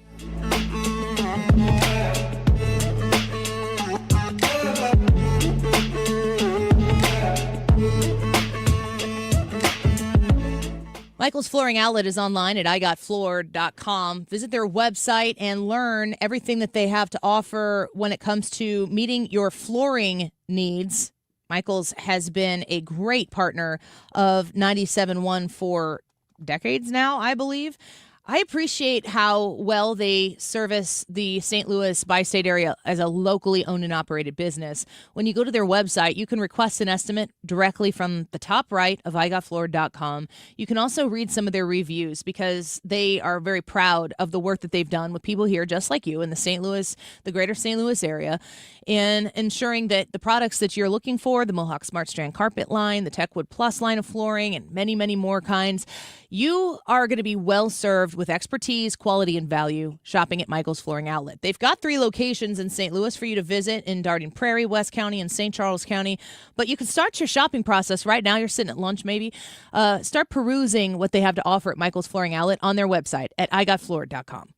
If you suffer from burning, tingling, or numb feet, pay special attention as we discuss neuropathy with Dr. Patton, D.C. Doctor, what is neuropathy? Peripheral neuropathy is nerve damage to the feet and legs. What are the symptoms? The symptoms are numbness, burning, tingling, pain, and loss of balance. Is neuropathy treatable? It's absolutely treatable, and we have amazing results. If you have burning, tingling, numbness, coldness in your feet or hands or balance issues, call us at Comprehensive Integrated Health today for a nerve damage screening. The screening will tell if you're at risk for serious complications and if you're a candidate for our cutting-edge treatment program. Don't wait until your symptoms are so severe nothing can be done. End-stage neuropathy leaves people confined to walkers, wheelchairs, and even amputations. The first 10 callers will receive a free nerve damage screening. Call 636-538-5188. That's 636-538-5188 for your free nerve damage screening. 636-538-5188.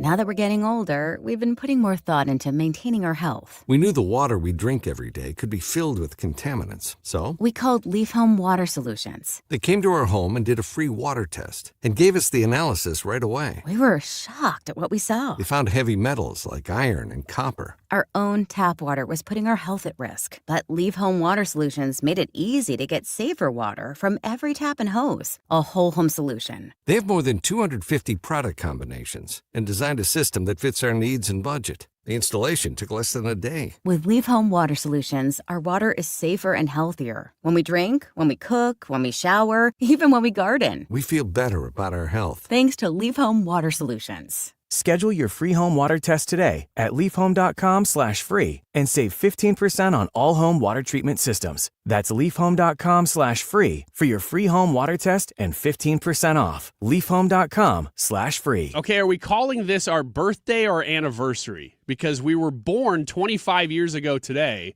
It's really more of an anniversary. Okay, it's our anniversary party. You're invited to our anniversary party, which is actually 1 week from today, even though today is the day. We're celebrating all month, and we invite you to come out to Lit Cigar Lounge next Thursday night. Just go to 971talk.com to RSVP for free.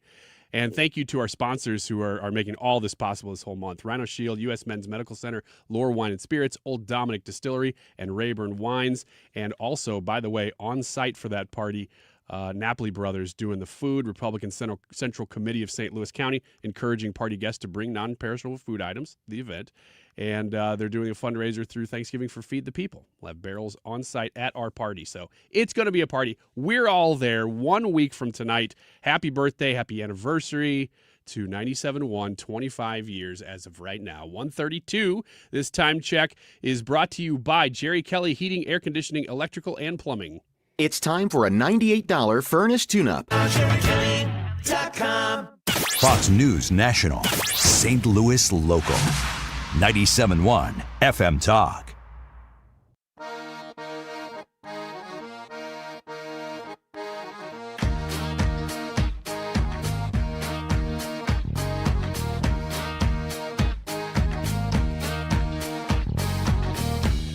Come with me now.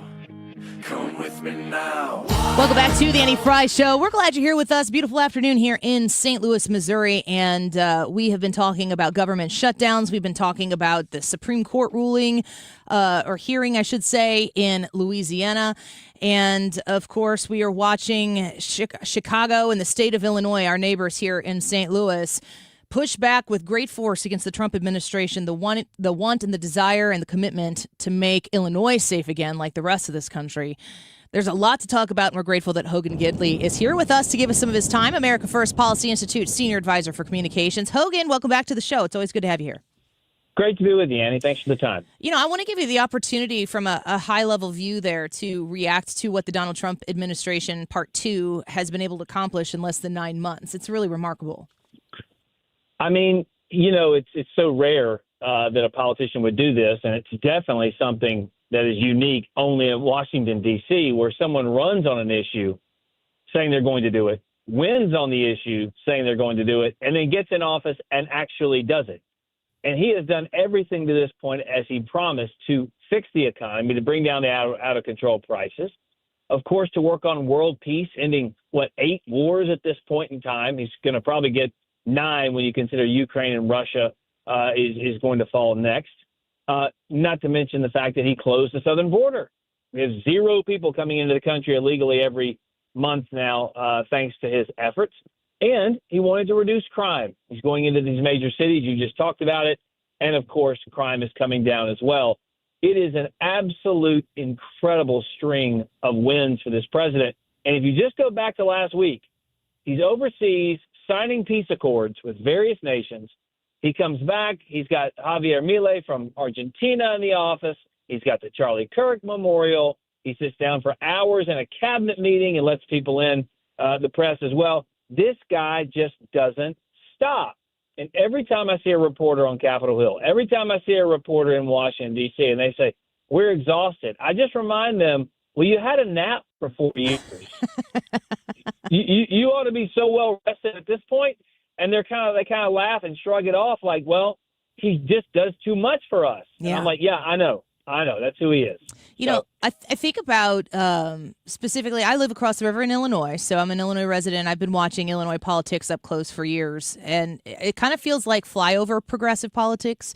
Everybody is used to seeing Gavin Newsom. Gavin Newsom loves to see Gavin Newsom. So that's the kind of like public brand of opposition I think that a lot of people expected to see.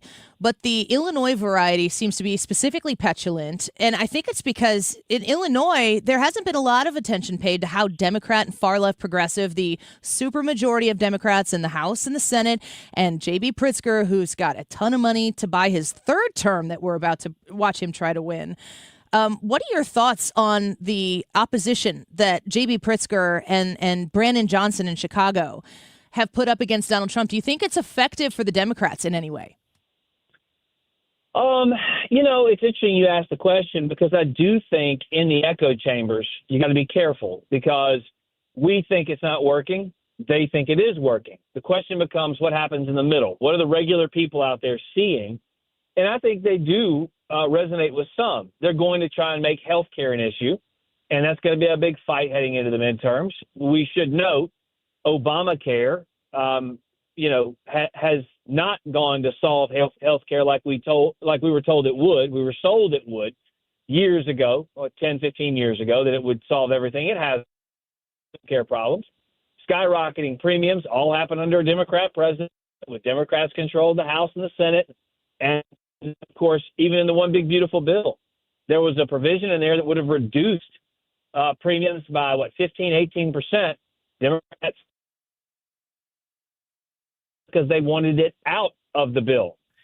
This is the type of stuff that we're going to have to message to the public so they understand if there is an opportunity for the Democrats to gain ground on something like health care, that the American people understand the facts. They were in control. They ruined it.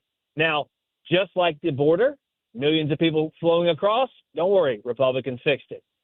Crime out of control in city streets, don't worry, Republicans came in and fixed it. Economy was bad, too much cost for eggs and for groceries and gas. Don't worry, Republicans fixed it. Same thing here. We'll probably have to stand with them, work with them to some degree to fix it. But the opportunities they have to actually win right now look so bad because they're historically low, because they're not going to where the American people are.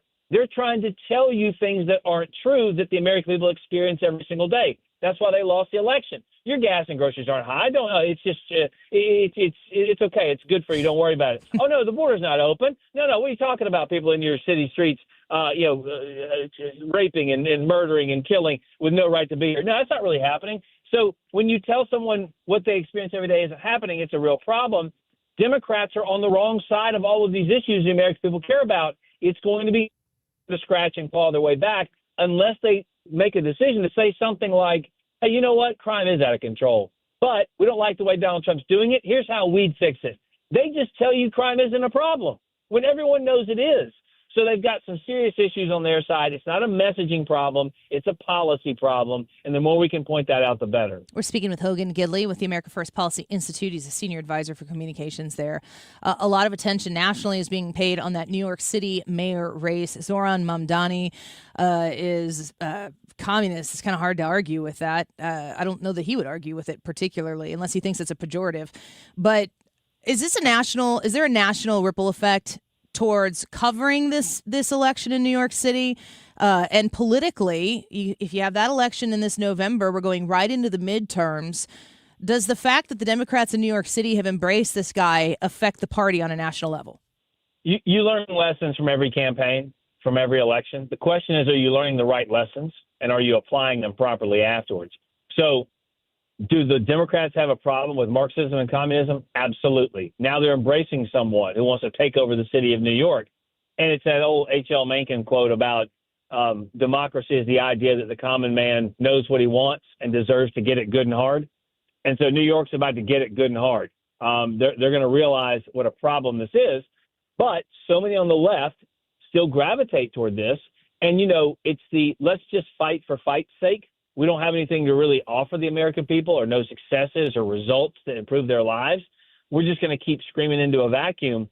And somewhere like New York will take that because at least for a while, because they want something different. This is the only one who's quote unquote fighting. But I'm telling you, it's going to be a big problem for the city of New York. And I think the world. It's sad because that's kind of one of our front doors to this country is New York when some people come to visit and see it.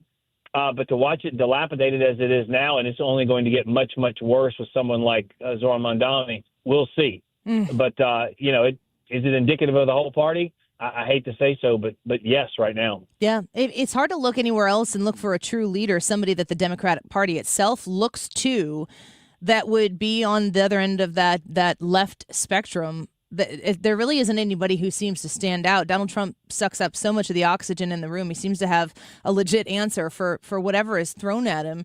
I want to shift real quick before we let you go into the efforts by the FBI. We heard yesterday about their efforts with Operation Summer Heat, working to get crime off the streets.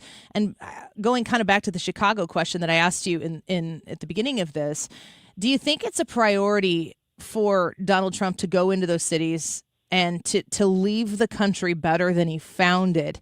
And is it like the apple of his eye to succeed in places like Chicago, those blue cities that have just gone by the wayside? Well, I mean, look, this is a billionaire businessman who's traveled the world. He loves this country. He likes to see kind of our flagship cities doing well. That's why he's fought so hard for New York. He famously fixed that ice skating rink decades ago because he didn't want it to fail. He wants people to be successful. He wants to clear government out of the way so they can do so. But, I mean, feather in his cap, he's got so many feathers in his cap at this point. I just think what he's trying to accomplish here is to give everyone a city that they can be proud of and walk down the street in and not fear for their lives. D.C., you've seen people flip on that. You've seen a lot of different folks online coming out and saying, wait a minute, this place is way better than it was. I can't believe he actually did this. So who knew when you put cops on the street, you put National Guard where they need to be, and you let them act as they're supposed to, that you actually solve some of the crime crisis. I've seen these people walking around Washington, D.C. No one's tortured by it. No one's scared of it. You see military people all over the place. Kids, for heaven's sakes, want to be cops for Halloween. It's coming up. They want to be Army people or Navy people, Marines for Halloween. No one's worried about that. It's silly. And so when you send them in to protect streets and protect people, honestly, there are some who are always going to smash the desk and say it's wrong, but they're the ones who live in gated communities who don't have to worry about crime. Those who deal with crime every single day, crime that has impacted their lives or their livelihoods, their businesses, they want to stop to it, and they appreciate someone who can not do anything but fix the problem. Hogan Gidley, it's always a pleasure to have you here. Thank you for the time today. Always look forward to talking to you. Thank you so much. Appreciate it. Talk to you soon. Bye-bye. America First Policy Institute's Senior Advisor for Communications, Hogan Gidley, very familiar with how the Trump campaign and the Trump team, the Trump administration operates. Our YouTube live chat poll, do you believe minorities should have special consideration when drawing congressional districts? Yes or no? You can vote on the Andy Fry YouTube channel and tell us what you think. Leave a comment if you so choose as to why you voted the way you did. Joe says, nope, one person, one vote, no special circumstances. Ron says districts should be made on population numbers, not the population color. And Paul said gerrymandering is an equal opportunity gambit. I can't speak to the census controversies, but districting can be a real impediment to democracy, I think. Let us know what you think on the Andy Fry YouTube channel. We'll be right back. This fear, now only this seems clear. I need to move, I need to fight, I need to lose myself tonight. Come with me now. The Dittamore Group. You can call Tammy Dittamore to list your home. If you're thinking about listing your home in the future, Illinois and Missouri alike, call Tammy at 618-531-4652. That's 618-531-4652. They've got 50-plus years of experience at the Dittamore Group, and they utilize it to make sure that you are getting the best possible outcome of your home listing, your home sale. And if you're looking to pursue purchasing a home, they can help you with that as well. They are there to help with buying and selling, or if you're just simply considering a move, advising you in all of the smart moves to make and the smart moves not to make and invest in when it comes to getting your home ready for that sale. You need a partner in this process to make sure that you don't miss anything, you don't leave any money on the table, and also that you don't do things with your home that you don't really need to do to get a top dollar sale. Call 618-531-4652. That's 618-531-4652, and work with the number one team in the number one office in the Metro East. It's the Dittamore Group. Online at thedittamoregroup.com. Join us October 23rd at Lit Cigar Lounge and celebrate 25 years with drinks from Lore Wine and Spirits, Old Dominic Distillery, and Rayburn Wines, plus live music by Pretty Weeds and food from Napoli Bros. Reservations at 971talk.com. Presented by Rhino Shield and U.S. Men's Medical Center.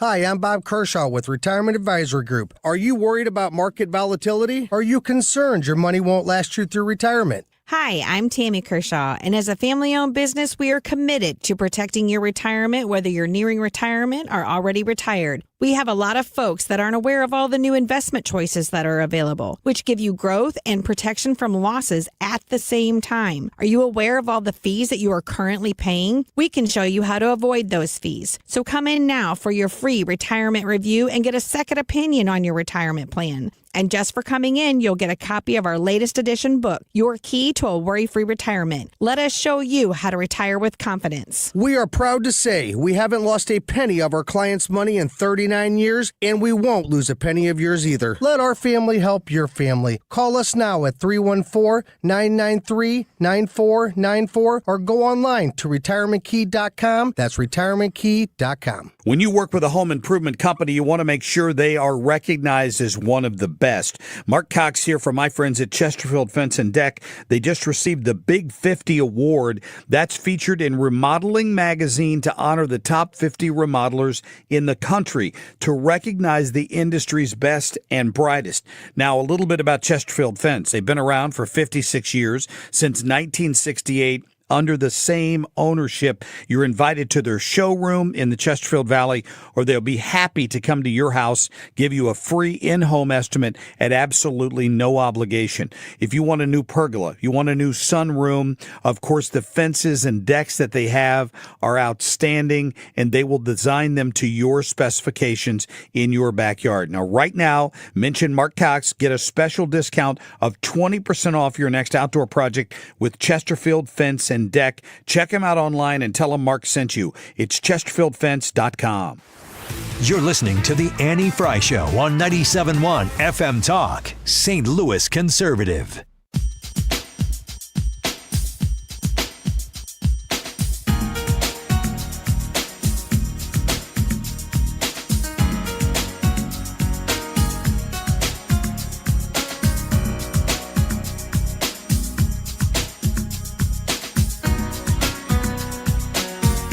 It's one of those songs that I'm like, what is this? It sounds familiar. And then it gets to, and I'm like, oh my gosh, I remember where I was when I heard this. Do you know this one? It sounds so familiar. It sounds like generic song from 1992. 92, I wonder if... I still don't know it as I'm listening to it. Oh, you will. You said 1992? Am I right? 1992! I'm pretty good at that. Yeah! This is, do you know John Cicada? Is that how you say his name? Another name. Yeah, it'll hit here. Is he like John Cena? I think maybe the same person. Brad lipped. Not the same. Not guy. the same. Once it sinks into the chorus here, you'll go, oh man, I pined over this song. Come on. It takes forever to get there. Hit it. All right. He's really in his feels about it. He's got to walk you into it slowly. Still no? Nope. Still no. I still don't recognize it.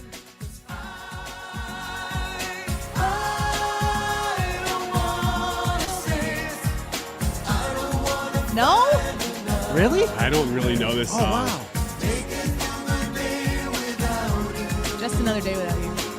It's No? even more impressive that I named the year then, isn't it? Because I don't know the song. This is the palate cleanse I need. Did you ever... Okay, Ryan Wing is supposed to be off. I kind of enjoy it, though. Oh, it's so good. You turn that music up, you get to be inside of it while you're in the car. It's enveloping. It's such an era, too.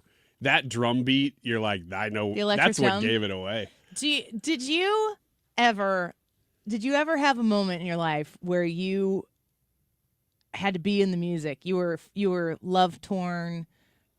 Oh yeah. Like where the music got you through. Maybe even just a car ride from point A to point B. But like, did you ever have to just soak yourself into music to get through a heartbreak or a heartache, pining for somebody? Yes. Yeah, but nobody would know the music. Boys do that? Was it the In fact, I'll pull it up. And play it. Rorschach test song you played yesterday? What was it called? Rammstein. Oh, same thing. Rorschach test. You kind of see whatever you want in German metal. You know, I will say that song did help get me through some things. I have a couple songs that I still, when I hear them, they take me to a moment. A person? They weren't necessarily, probably, I can't think of any of those right now, but there are some that take me to exactly, I know when I was listening to it and where I was. And sometimes they're kind of emotional. You ever listen to one of those songs while you're drinking a beer in the shower? Beer in the shower. Scooter just said, and I don't understand. I've jumped into the chat here just to peek, and I don't know where they are in conversation. He said, doesn't it shake up the beer? And I thought he said, I just glanced and thought it said shower beer. And I'm like, ooh, that song's a good shower beer song. That one? Yeah, turn that back up. What? There's songs in your head right now. What are you thinking of that take you back to that moment? Casey and JoJo, All My Life. See, can't you imagine just like sitting in the shower, standing in the shower, beer in your hand, and you're just like Totally drunk, apparently. Passed out. Don't like beer. B, never ever had a shower beer. I've never drank alcohol in the shower. I don't like shower. I don't like shower stuff. But you're I crying. don't like alcohol enough. You're crying in the shower. Is that yes, what you're saying? you're just like, oh, it's just not getting worse than that. Why doesn't he/she love me? Could be a he/she thing.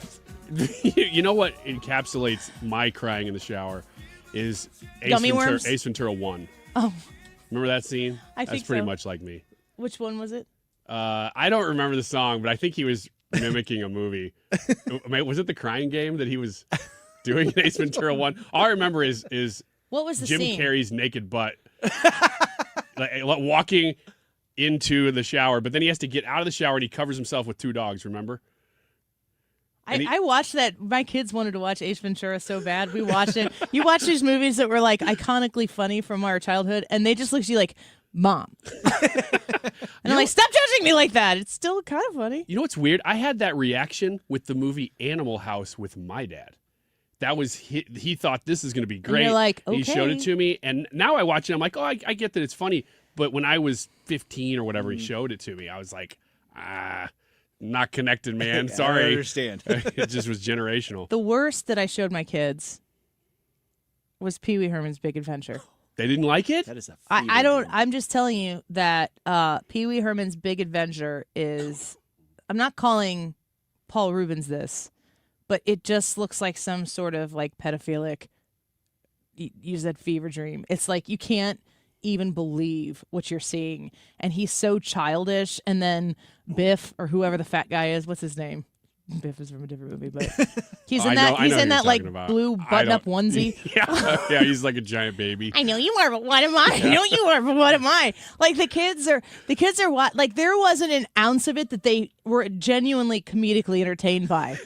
They just couldn't believe that they were watching this. It was a spectacle. There's this part in Pee Wee Herman's Big Adventure, like after he takes 5 minutes to make his toast with all the things in his kitchen. The Rube Goldberg. At the end, my son's like, "Why doesn't he just make toast?" And I'm like, "This is freaking awesome." Because it's a movie. It's like Mousetrap in your kitchen. He's like, "What's Mousetrap?"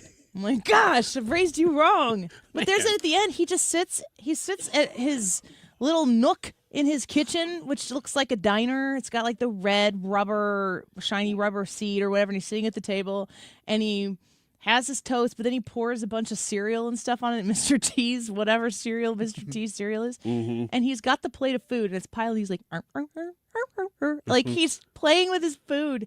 And my brother, like 6-year-old little brother, used to do that whole scene. And I forgot all about it. And when I saw him, I was dying laughing. And my kids are like, he just looks like he needs help. Somebody get this man some help. Mom, why are you laughing at him? He looks like he needs help and you're laughing at him? Pee Wee Herman's Big Adventure is super weird. I didn't even want him to find his bike at the end. The movie preceded the show, right? Or was the show first? No, the movie came out of the show, I'm pretty sure. I thought the movie came first. I could check that. But the stage show was before everything. And apparently the stage show was exactly what you're feeling. It was very like unsettling. Hey, this is a kid's show, but there's a lot of adult humor in it. It was intended to be unsettling. I'm a loner, Dottie, a rebel. And then it became an No, you're not. It became an actual kids show. That's the irony of it. Large Marge. My kids saw that. They're like, Mom, turn it off. Oh, man. And then I posted this on Twitter the other day because I was thinking about it. I think it was because it was Halloween season. But I don't think I could think of a scarier movie I saw as a child than Return to Oz. Ooh. Oh, yeah. I know exactly what you're talking about. Those Wheelers. Yes. Not Kevin Wheelers. Well, you know. But maybe. We don't know if there's a familial relation. But beware the wheelies, whatever it is. But then there was the queen or whatever. She changed her heads. And there was that rock creature guy who smoked a pipe. And like there's nothing about that movie that is redeeming and not scary. Mm-hmm. Why did that movie get made? There were a lot of movies like that in the 80s. There was what was happening in the 80s that I didn't Pan's understand? Labyrinth, a couple others that were like that with Muppets. They were weird. Dark Crystal. All right, let's take a quick break. The president's supposed to make an announcement from the Oval Office. We'll monitor it. You're in the right place here at 97.1 FM Talk. We'll be right back. The ACA Marketplace has announced significant increases on their monthly premiums for 2026, with deductibles over $10,000. You can enroll with Greg Hammond's Freedom of Choice plans now. You don't have to wait. One of their plans lets you use any doctor, has zero outpatient deductibles, and it's 30 to 60% lower costs than most Obamacare plans. Other options are full coverage PPOs with national networks, copays, and 100% annual preventative care. Also, there's no income disclosure required, so no potential tax penalties. If you pay for your own health insurance, you're uninsured, you're on COBRA, or your employer coverage is just too expensive. Call Greg and they'll provide all available options. Call 314-794-7784. That's 314-794-7784. Or go to GregHammonds.com.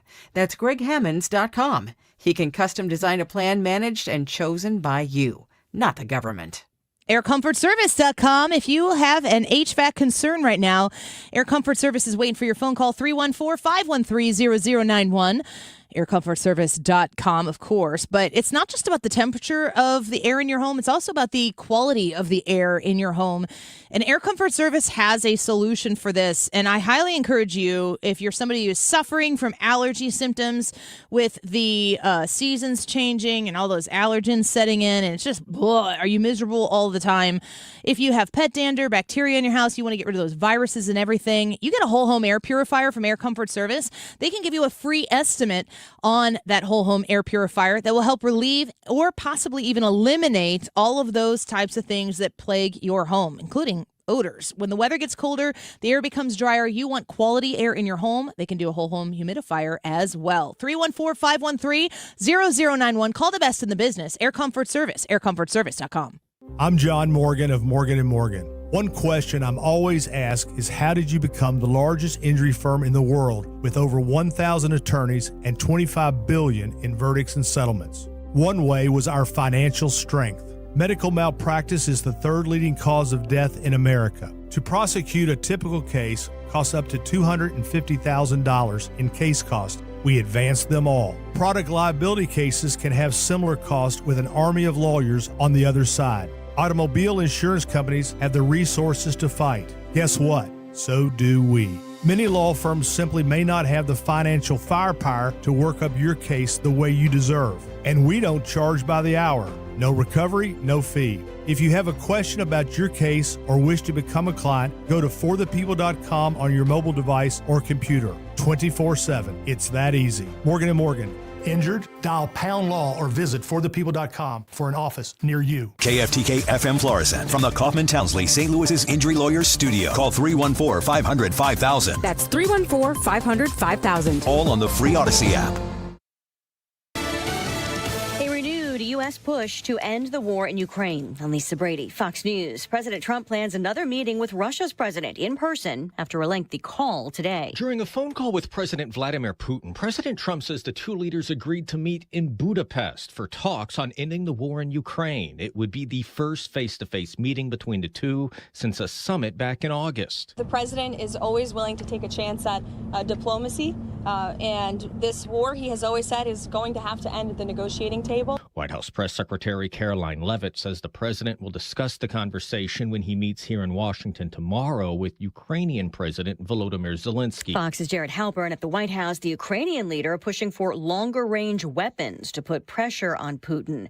Illinois' Democratic Governor J.B. Pritzker doubling down on criticism of the president's National Guard deployment to some Democrat-led cities. We must continue to call this what it is, a dangerous power grab that echoes the rise of authoritarianism and authoritarian regimes throughout world history. This as a legal fight over deployments continues, but the Trump administration argues the troops are needed in part to help protect ICE agents and facilities from violent protesters. Meantime, a police officer in Illinois taken into custody, accused of being in the U.S. illegally. Radul Bojovic is his name, from Montenegro, and that he overstayed his visa back in 2015. He went through police training, and in 2025 earned over $200,000 as a Hanover Park police officer. It is illegal for an undocumented alien to possess a firearm. DHS says he has been arrested. Fox's Mike Tobin. A short-term spending bill fails for a 10th time in the U.S. Senate as Democrats demand health care talks that Republicans say should happen after a government shutdown is ended. America is listening to Fox News.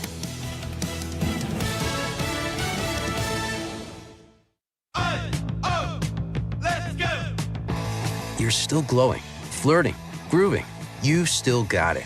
But your immune system weakens as you age, making it harder to fight flu, pneumococcal pneumonia, RSV, and COVID-19. Vaccines are a key part of any health routine and help strengthen your immune response. Ask your doctor or pharmacist which vaccines you need. Schedule in minutes at vaxassist.com. Sponsored by Pfizer. It's Cybersecurity Awareness Month. LifeLock is here with tips to help protect your identity. Use strong passwords, set up multi-factor authentication, report scams, and update your software. And for comprehensive identity protection, LifeLock is your best choice. LifeLock alerts you to suspicious uses of your personal information and fixes identity theft, guaranteed, or your money back. Start your protection today with a 30-day free trial at LifeLock.com. Use promo code NEWS. Terms apply. Air Comfort Service, heating, cooling, and insulation, weather. All about sunshine going through our Thursday afternoon. 83 for the high, partly cloudy, 61 tonight. Do it again Friday, partly sunny, 84. Showers moving in after midnight Friday night. The evening should be okay. Periods of rain and a few thunderstorms on Saturday. Beneficial rain. Saturday is wet. 78 degrees Sunday, partly sunny, and fall-like return. 67. This is 97.1 FM Talk. Chief Meteorologist Dave Murray. The Annie Fry Show is sponsored by Air Comfort Service Heating, Cooling, and Insulation. Air Comfort Service is celebrating 56 years of residential and commercial service, maintenance and installation, and heating and cooling systems. Get in your comfort zone. AirComfortService.com. Annie Fry, Ryan Wiggins, Brad Ray. That's us. That's right. Gotta love this American ride. What do you want from me? I'm not America's sweetheart. For goodness sake, kid. Keep your voice down. Your father's listening to the radio. I'm not America's sweetheart. This is the Annie Fry Show on 97.1 FM Talk. Welcome back to the Annie Fry Show, 2:04 on a Thursday. The president's supposed to be speaking from the White House soon. I don't think we have a specific announcement that we know that they're going to make quite yet, but we're going to carry that when it happens. Did I just refreshed that? Did you see any news on Mitch McConnell? I saw that he fell. He fell? Okay. But I haven't seen how he's doing. But was that fall just recently? Yeah, it was today. I want to talk a little bit about your thoughts on some of these races that are happening across the country. We've got New Jersey, New York City, and Virginia. Do these races matter nationwide?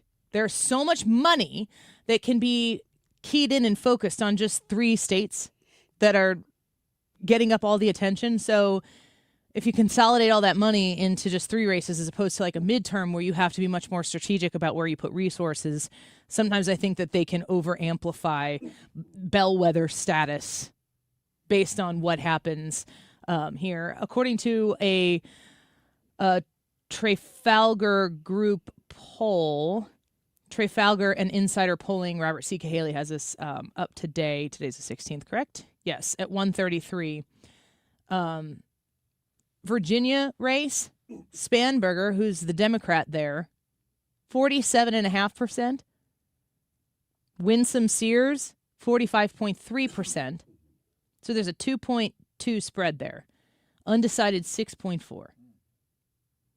I don't understand why Winsome Sears hasn't taken off more, especially under the fact that the current governor there is a pretty, I think, respected Republican governor. He won. It was kind of a shock when he won initially, but it doesn't seem like she's been able to ride that wave really successfully.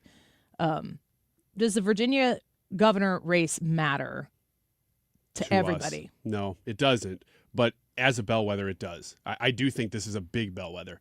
2021 showed that Joe Biden was very unpopular. Glenn Youngkin pulled that race off in a blue state now, and that's amazing. That was a real shock, and it showed where the state of the nation was.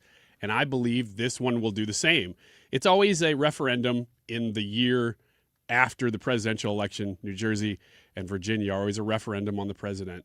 It's the best referendum we have. So in that sense, this really is important to see where the state of the nation is concerning the White House, really. And that said, as I've watched this, I still don't think Winsome Sears is going to pull it off. I'm not even sure Jack Ciattarelli in New Jersey will either. But the fact that they're so close is really good. The Virginia lieutenant governor race, I'm skipping over that one, but the Virginia AG race, Jay Jones at 44.6%, Jason Miyares, however you say his last name, 49.5%. So he's got a 5-point lead. That has to affect it's a drag. The Winsome Sears opportunity to win there.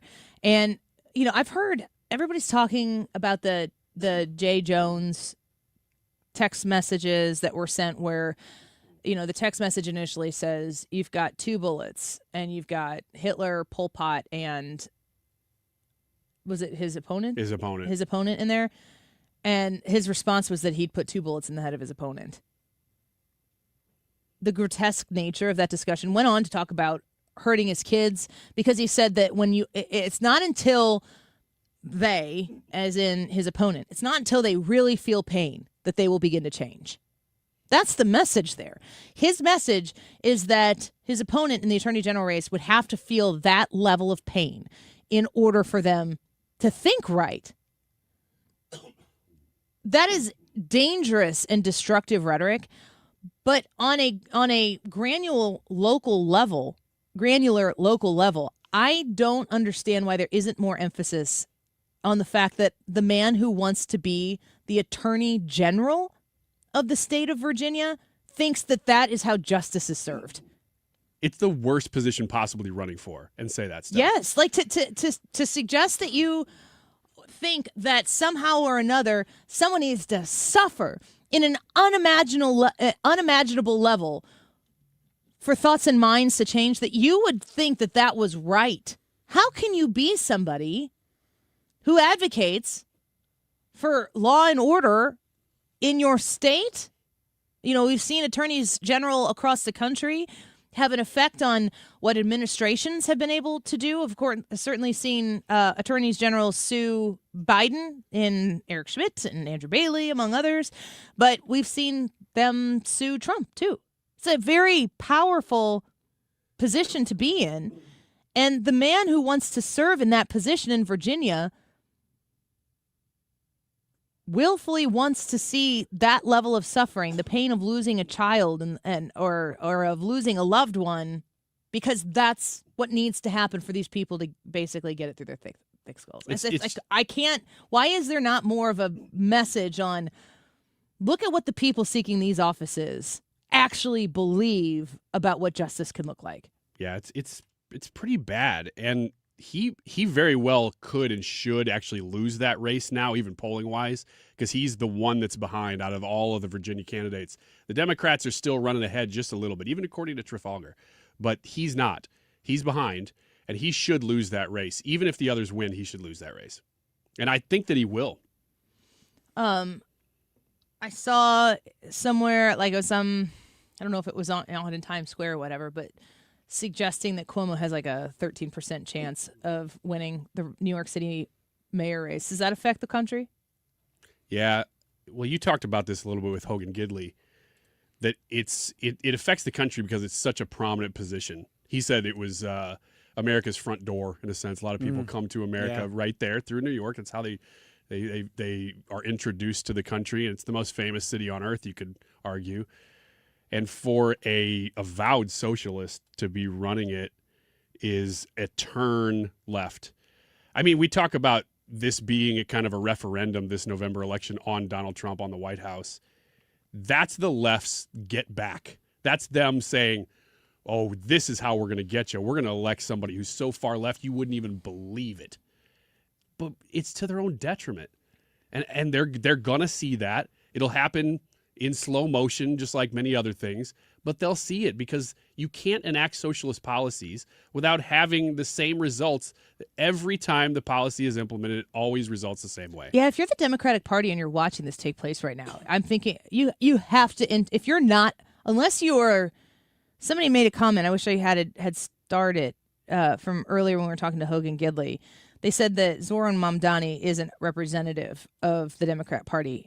He's the goal of the Democrat Party. Like, that's where they're pursuing being. Like, they want to be that. He's there, he's out, and he's boldly socialist. But that's where the Democratic Party has been heading for a long time, and he's achieved that. He probably, I mean, it'll be devastating for that wing of the party if he loses this race. Because I think most people are kind of making it a foregone conclusion that he's going to win. Yeah. Like, it would be shocking if Cuomo comes out. And I was thinking about this. We needed Joe Biden to get Donald Trump back in office. Like, if the Democrats would have run somebody in 2020 that would have been kind of palatable, maybe a little more present, maybe a little more lively, and maybe a little bit more moderate. And the administration would have been not great from our side of the aisle. Like, you still definitely want to have a Republican in there, but not exactly what the Biden administration did. I don't think that Donald Trump would have been able to come back and win. Like, you needed to rip the whole system back to center. And Donald Trump was able to do that because of how far left the Biden administration took it. And so I was thinking, like, maybe Zoran Mamdani becomes the mayor of New York City, and he's the mayor. It's a 4-year term. Is that right? It might not be. It might be 2 or 3. I don't know. I think it's 4. Mm-hmm. So that puts him into, if he wins now, what, 2030 probably? 20, yeah. So maybe Donald Trump becomes the next mayor of New York City. Wouldn't that be something? You know who he reminds me of when you hear him speak? Because he did a hit on Fox News yesterday. Mamdani did. And he's really good at media. He looked at he's talking to Martha McCallum. And he stops talking to Martha McCallum. He's the guy you run away from in the bar. He's too good at talking. He's too good at it. Yeah. He turns to the camera, is like, listen, I'm going to talk to you. And you're like, dude, this is not a debate stage. But that's what he was ready to do it. He had a message ready. And when you listen to it, you're like, man, that's pretty slick. He reminds me of Gavin Newsom because he's so good at playing that game. And he hasn't had to show anything for you. Gavin Newsom has been good at that game, but his game isn't working anymore, and you can tell it frustrates him. He's like the guy at the bar who's really good at talking, but now he's old and balding. Or all the girls have already gone through that once with him, and they're like, yeah, we know. We know. We've heard about you. Yeah. We know how it goes. It just, it's one of the things that it's a double-edged sword. I understand that, but it's one of the things I appreciate about Donald Trump is that I don't feel like he's trying to charm me out of my own senses. There's like a bewitching factor to what Mamdani and Gavin Newsom are trying to do. There's a kind of a seductive nature to it, like alluring. And I don't trust that stuff ever in my life anywhere. Like, the facts should speak for themselves. Tell me what you want to do. And if I'm for it, you got my support. I don't even need to really love you. I could just support what you got here because it's the right thing. But you think that you're going to smooth me over and butter me up? Oh, God dang it, he's looking at me right now. See? I told you. It's right behind Ryan. And I'm trying to talk to Ryan, and Mamdani's making eyes at me. Just happened to come up I right now. I can't even vote for you, mister. Leave me alone. He was talking directly to his opponents. He was talking to Donald Trump. I mean, he was ready to go. And went on Fox. I mean, I give him credit for going on Fox News. Martha McCallum asked him really good questions, and he just writhed right through them. Like He's going to be fine. Yeah. Do you have any idea when I'm talking about men approaching women in bars? Do you know what I'm talking about? No, I've never done that. Have you ever seen it? Or seen that? You've never seen it? Oh, yeah, I kind of have. I've seen people send drinks to each other before, and I'm always like, ooh. I'm going to watch this like it's TV. I think if I were 40 and dating, that like having someone send me a drink would be fine. If the situation was like normal. I'm not like going out to bars. I don't know that anybody really goes to bars to like to form relationships specifically. But if you were in a place and someone wanted to get your attention, they got to get your attention somehow. And women do like it when men do a little work for it. They should have to. It shouldn't be, what's the word? Easy. But I am highly entertained by watching, because I've said this before. I was friends with beautiful people. The girls I was friends with, they were all stunners. And we'd all go out, and I would just watch them, one after another, come up and hit on my friends. And, I mean, my friends were beautiful and, unfortunately, very smart. And we just thought it was funny. We just got free drinks out of it. Nice. Can you take free drinks from a guy who's hitting on you but being a sleaze about it? Isn't the best you can get out of it is a free drink or something? I don't know the rules. I was terrible at that. Did you ever You'd try? think I would be great at that. No. But I was bad. I think you're honestly too genuine. I'm glad to hear that. I don't think you'd be good at it, but if I am, everything I'm saying here is not flattering to the men who are trying to do that. You know who else it's not flattering to, and an entire constituency of your listenership that you have lost in this segment? Older, balding men. I know. I who apparently don't have game. I felt no. You just have to. Being bald is not in and of itself a problem. You could be. I mean, what's the equivalent? This is a dangerous road to go down to. What's the thing that women are? I mean, I don't think weight for women automatically. It's like, where do you carry your weight? How do you carry your weight? How do you carry yourself? I think it's just a matter of confidence. So if you're bald, be bald and be confident. I can think of a lot of very attractive bald men. I can't. I don't think about that at all. You are one.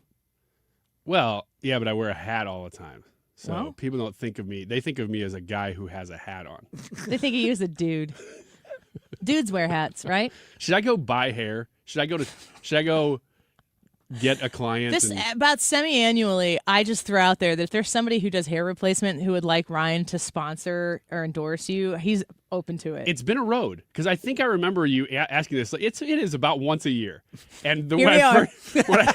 when I first joined the show, you asked me that randomly, and I was like, I don't know, I wasn't really ready for it, and I've come full circle. I'm ready for it. Hair? I think I'd do it.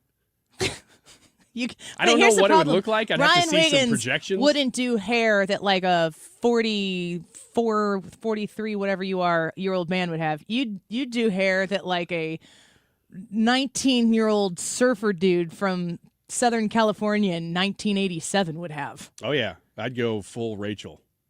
Okay. I'll have the Rachel. Thank you. Put it right here.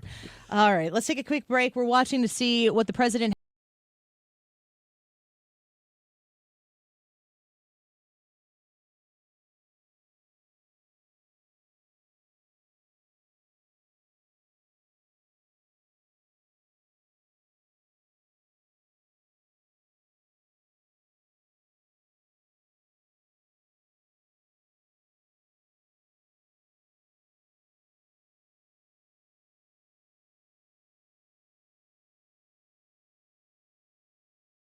Please visit their website for everything you need to know about foundation repair, of course, of your structures, of your home, your garage, whatever it might be, the basement, if the walls are cracking, if they're starting to bow.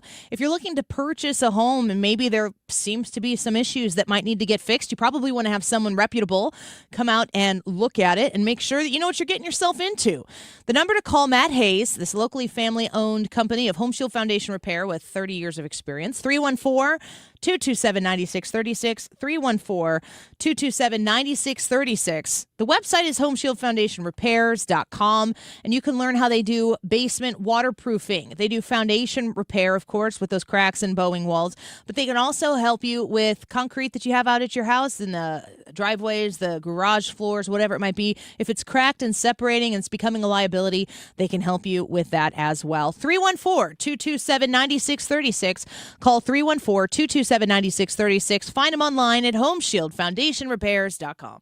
You've got your whole life ahead of you, so choose a Medicare plan you can count on. And that's what you get with a Medicare Advantage plan from United Healthcare. With more than 45 years' experience serving its members, United Healthcare has plans with low monthly premiums that fit your life today and as your needs change tomorrow.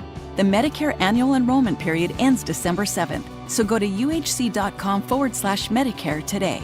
United Healthcare Medicare plans. It's Medicare coverage Missouri can count on. Attention St. Louis Medicaid members. If you need assistance with daily living, you can receive a free service from Freedom Care in your own home from a loved one who lives with you. With Freedom Care, you decide who provides your daily care, helping you with preparing meals, bathing, laundry, transportation, and more. A family member or friend that gets paid weekly. This Medicaid program is available to eligible St. Louis residents. New to Medicaid? The Freedom Care family will guide you through enrollment, making it stress-free for patients and caregivers. With over 7,000 five-star Google reviews, we've perfected at-home care for Medicaid members and caregivers. If you live in the St. Louis area, this service is available through Medicaid, and with our InstaPay app, caregivers can choose to get paid weekly. So go to freedomcare.com now, or for faster service, call 314-697-4912. 314-697-4912. That's 314-697-4912.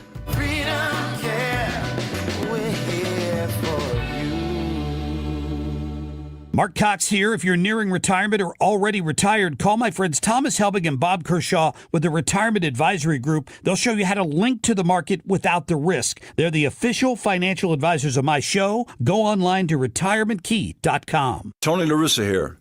Men, are you running out of stamina rounding third base? If so, call my friends at Victory Men's Health in O'Fallon, Illinois. Scoring at home is important, just as important as crossing the plate with the winning run. VictoryMen'sHealth.com. Sponsored by Progressive. We make the claims process easy so you can get back on the road in no time. It's why over 43 million drivers trust Progressive. See for yourself at Progressive.com. Rooted in faith, grounded in family. We're back with more truth. This is the Annie Fry Show. Hold up. Check it out. Sports and local. Hannaford's Hospitable Hoedown. Oh, forgot about that one. I did too. At least it was hospitable. All right, we dive into the sports and local. Good to be back on. Yesterday, the St. Louis Cardinals had a couple of finalists for the Gold Glove Award announced. Rawlings puts these awards. I think last I heard, there is a chance that Rawlings may be announcing the Gold Glove winners from here in St. Louis. Why? Right? Because their headquarters are here. Oh, yeah, that's right. Yeah. Out by Westport, And maybe? Westport, yeah. And they did this a few years ago, and there was talks about them potentially doing this again. How cool would it be if a Cardinal won the Gold Glove in St. Louis? Is there any shot that a Cardinal, do you think that Mason Wynn was one of them? So Mason Wynn and Victor Scott are the two finalists for the St. Louis Cardinals. Wynn, of course, plays shortstop, joined by Nick Allen of the Braves and Mookie Betts of the Dodgers. Victor Scott plays center field. He was joined by Pete Crow Armstrong of the Chicago Cubs and Jacob Young of the Washington Nationals. If I were to make a prediction, Handicap this for us. I would go ahead and say that Wynn is the favorite to win the Gold Glove at shortstop, and that while Victor Scott will definitely get one someday, this will not be his year. I think it'll probably be Jacob Young that Wasn't gets it. there some sort of record that if Mason Wynn, a Cardinals shortstop, wins another Gold Glove, because it was the shortstop position, that they would break some kind of record for Cardinal shortstops or something like that? Well, it wouldn't surprise me because, we did have a guy back in the day that won a few back in the 80s. Royce maybe Clayton. nickname. That was good. Whoa. What got thrown? Something got hit thrown by at Ryan something. I from don't across know. the studio. I don't know who threw Was a it. football? Do not besmirch the name of Ozzie Smith. I did The not. Wizard. Did you besmirch the name of Royce Clayton? Doesn't matter. Where are you going?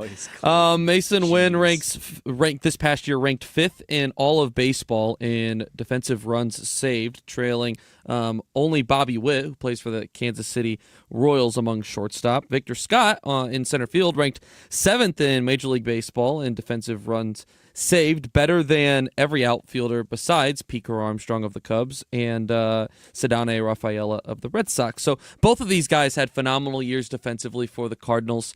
And, it is an accomplishment to get to this point regardless.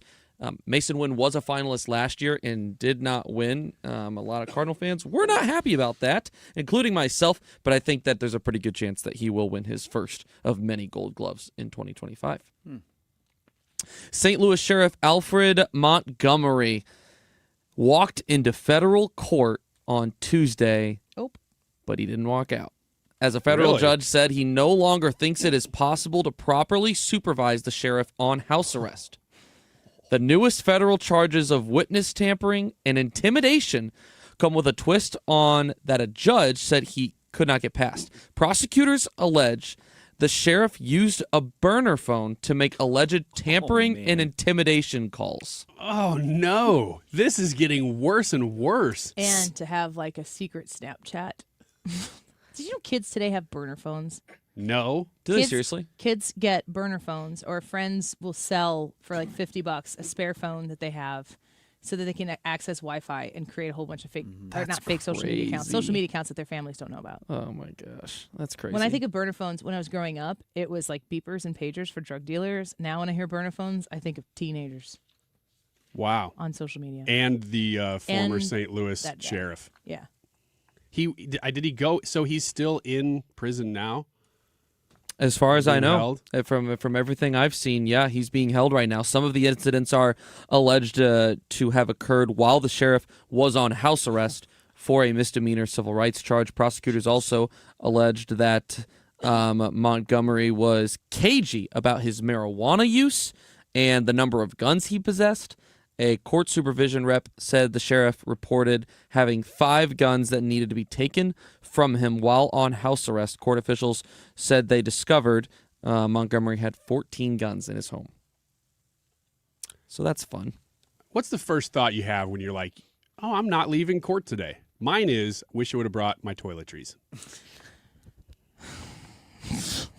And for what use? I don't know whether they give you a toothbrush and stuff. They probably do, but I want to have my own. And my contact case. I wonder if they let you wear your contacts in prison. That's a good question. You could probably find that out. I bet I could. I'm not going to, but I could. I got some zoo news for you all. Zoo news? Yeah, I think I'm going to start. That's at 4:15. I think I'm. No, that's Sue's news, not zoo news. The St. Louis Zoo is losing one of its polar bears. Kalik is heading to the Oregon Zoo later this fall in an attempt to sustain the polar bear population in the U.S. They're doing some research out at the Oregon Zoo as a part of the Polar Bear Population Alliance's initiative. So the polar bear population here is too high, but in Oregon it's too low. Scientists have determined. You're catching on. This is why we do Zoos News, to educate you, Ryan. Kalik is the name of one of the polar bears. He came with his brother, Caillou. It's kind of cute. Caillou? Everybody hates Caillou. What? Caillou? Yeah. What's Caillou? You don't know what Caillou is? Jordan? No. Caillou is a little bald kid who sasses his parents all the time, and they cave to him. It's a show. It's the worst. I was thinking of Caillou. No, no. A hockey player. There's a meme that would go around during big elections. It's like some people hate Republicans, some people hate Democrats, but everybody hates Caillou. I don't know. I've never heard of this. Yeah, you can read. There's a few people. I can't read Frank's comment about Caillou on here, but I can understand where you're coming from. Scooter says, I love Caillou. That is all you need to know, Scooter. I'm calling you out. You would love. If one person liked Caillou, it would be Scooter Von Doniken on our YouTube chat. Go on. Make a YouTube short out of this, too, because people are with me on this one. The 2 polar bears just recently came to the St. Louis Zoo in March of 2025. And so now there will be just one. But they say it won't be an issue also for the brother to be alone. That's pretty normal for polar bears. Yeah, because they're asexual. Oh, my gosh. What's wrong with you? Go ahead. Zoo news. On to the next one. On to the next sports and local story. This is sports.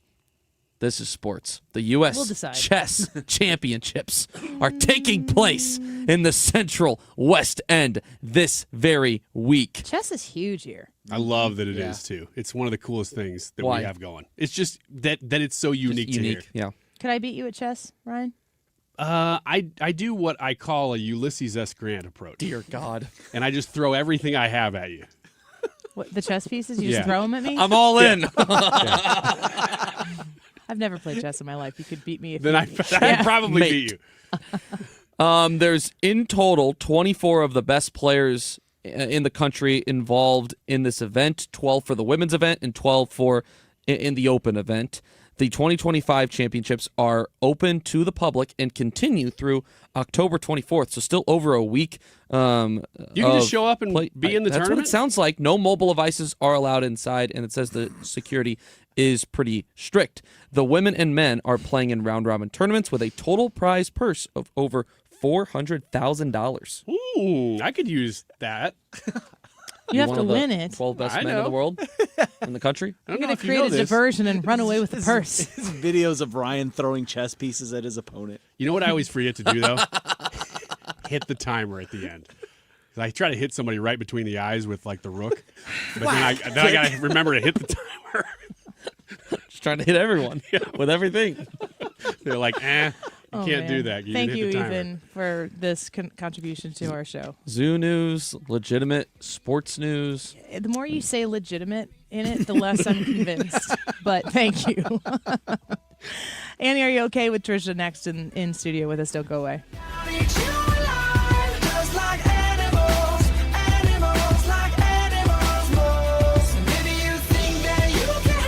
Stewart's, calm down, folks. Calm down. Some of us are trying to work here. I want to tell people about the bagel loan. Stewart's American Mortgage and the bagel loan. 314-324-4440. That's a direct line to Stewie. 314-324-4440. If you Google a bagel loan, you can find out more information about it as well. The reason why a bagel loan is special when it comes to getting mortgages is because your new mortgage for your new home or even your mortgage refinance or a cash out refinance can help you pay down debt, help you take a vacation if you want. Maybe you want to improve the house, whatever it might be with that cash out refinance. All of these can qualify for the bagel loan, which means you don't pay anything to close that mortgage. This can save you thousands of dollars in the process of acquiring the new mortgage that you need. Call HIP directly at 314-324-4440. That's 314-324-4440 and tell them that Annie sent you. I have used the bagel loan twice myself. It is for real. There's no type of gimmick or situation in there that you're going to find out at the end, oh, these closing costs are rolled into the loan. Nope, that doesn't exist. You don't pay him. He takes care of it for you. Google the bagel loan for more information. NMLS number 226715. You know your customers. Ralph likes his coffee black on Fridays, but Mondays he takes a little cream. Jennifer comes in every 3 years when her lease is up to get the newer and better model. And for some reason, pepperoni pizza sells like crazy on Friday nights. Who knew? At Odyssey, we have the expertise to get your media plan done right. With ads like you're hearing right now, to targeted social media campaigns, search engine optimization, and location-based advertising. Advertise with Odyssey and help us grow your business. Visit ads.odyssey.com. Do you owe $10,000 or more in credit card debt or personal loans? With credit card debt at all-time highs, Debt Relief Advocates is urgently notifying consumers of debt relief now being made available, designed to aid consumers with out-of-control credit card debt. Those who qualify and enroll for this relief program will only have to pay back a fraction of what they owe. This is not bankruptcy or a debt consolidation loan. This is a relief program that credit card companies would rather you not know about, as it ends your debt nightmare and saves you lots of money. Consumers owing at least $10,000 in credit card debt or personal loans can now take advantage of this debt relief as the cost of living skyrockets. Debt Relief Advocates has established a relief hotline for you to call to learn what debt reduction you may qualify for, so don't wait. For this free information, call the Relief Hotline at 800-390-1164. 800-390-1164. 800-390-1164. He's Donald Trump's #1 enemy in Congress, Chicago politician Dick Durbin. Now, Durbin has a new scheme. He's doing the dirty work to benefit corporate megastores. Durbin's bill could cut corners on your credit card security, putting your personal data at risk.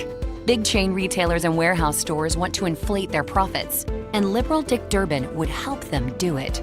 Tell senators, say no to the megastores and Dick Durbin. Paid for by the Electronic Payments Coalition. Stop just trying to paint and patch up the outside of your home. It's time to give it a permanent upgrade with James Hardie fiber cement siding from Lakeside Renovation and Design. This siding is designed to stand up to all the crazy weather we get here in Missouri, and it looks fantastic. Lakeside is a James Hardie elite preferred contractor. Whole team, by the way, is in-house, and they're going to take care of all the details, the color, the trim, everything to customize it to your home, to take the stress off of your plate. If your home is showing any signs of wear, it's time to take the next step. Visit lakesiderd.com. You know when our 25th anniversary is? Today. It's today. Can you believe that? Yeah, we're 25 as of right now. Thank you for celebrating with us. We're celebrating all.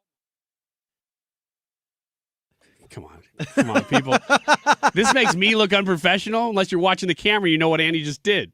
She just walked by and turned mics off. Just for fun. Just a I'm birthday just practicing for tomorrow when I run the anniversary board. fun. Wait till tomorrow. Come to our party. It is a week from today at Lit Cigar Lounge. Lots of great sponsors making this possible. We'll start with Rhino Shield, U.S. Men's Medical Center, Lore Wine and Spirits, Old Dominic Distillery, and Rayburn Wines, just to name a few. Napoli Brothers will be on site making food to order, great drinks. Broadcast will be live that day. That is a week from today. Guns and Hoses will have giveaways there, and will be live music by Pretty Weeds. It is going to be a party, and you are invited for free. You just go to RSVP at 971talk.com/events. 2:37. This time check is sponsored by Jerry Kelly Heating, Air Conditioning, Electrical, and Plumbing. It's time for a $98 furnace tune-up. 97.1 FM Talk, St. Louis Conservative. And now it's time to play Is Annie Okay With This? Hi, Trisha. Hi, Annie and crew. Hi. Hi. Hello, everyone. We've all determined that this is going to be subpar. Yeah, this is going to be very mediocre. Subpar is below par. And that's good in golf, Annie. It's as mansplaining as he gets. Here we go. Do not get these two I started was talking on golf. about sport, Annie. It's the ones with the balls. Mm-hmm. Yeah, it's the ones with the balls. Unless you're playing chess, then you just throw the pieces. In golf, you throw golf balls at each other. Woman allegedly changes eye color while pregnant so her child can be born with blue eyes. Excuse me, what? A Russian cosmetologist went viral on social media after claiming she changed her eye color during pregnancy so her baby would be born with the new eye color. Cosmetologist sounds like a Russian word. The cosmetologist... Did this work? My mom's one. No. Okay. Because she believed her DNA would rearrange itself to reflect her altered eye color. How is the influencing her child's eye color. Healthcare professionals say that's not how it works. So do scientists and people with common sense. Yanni, are you okay with changing eye color?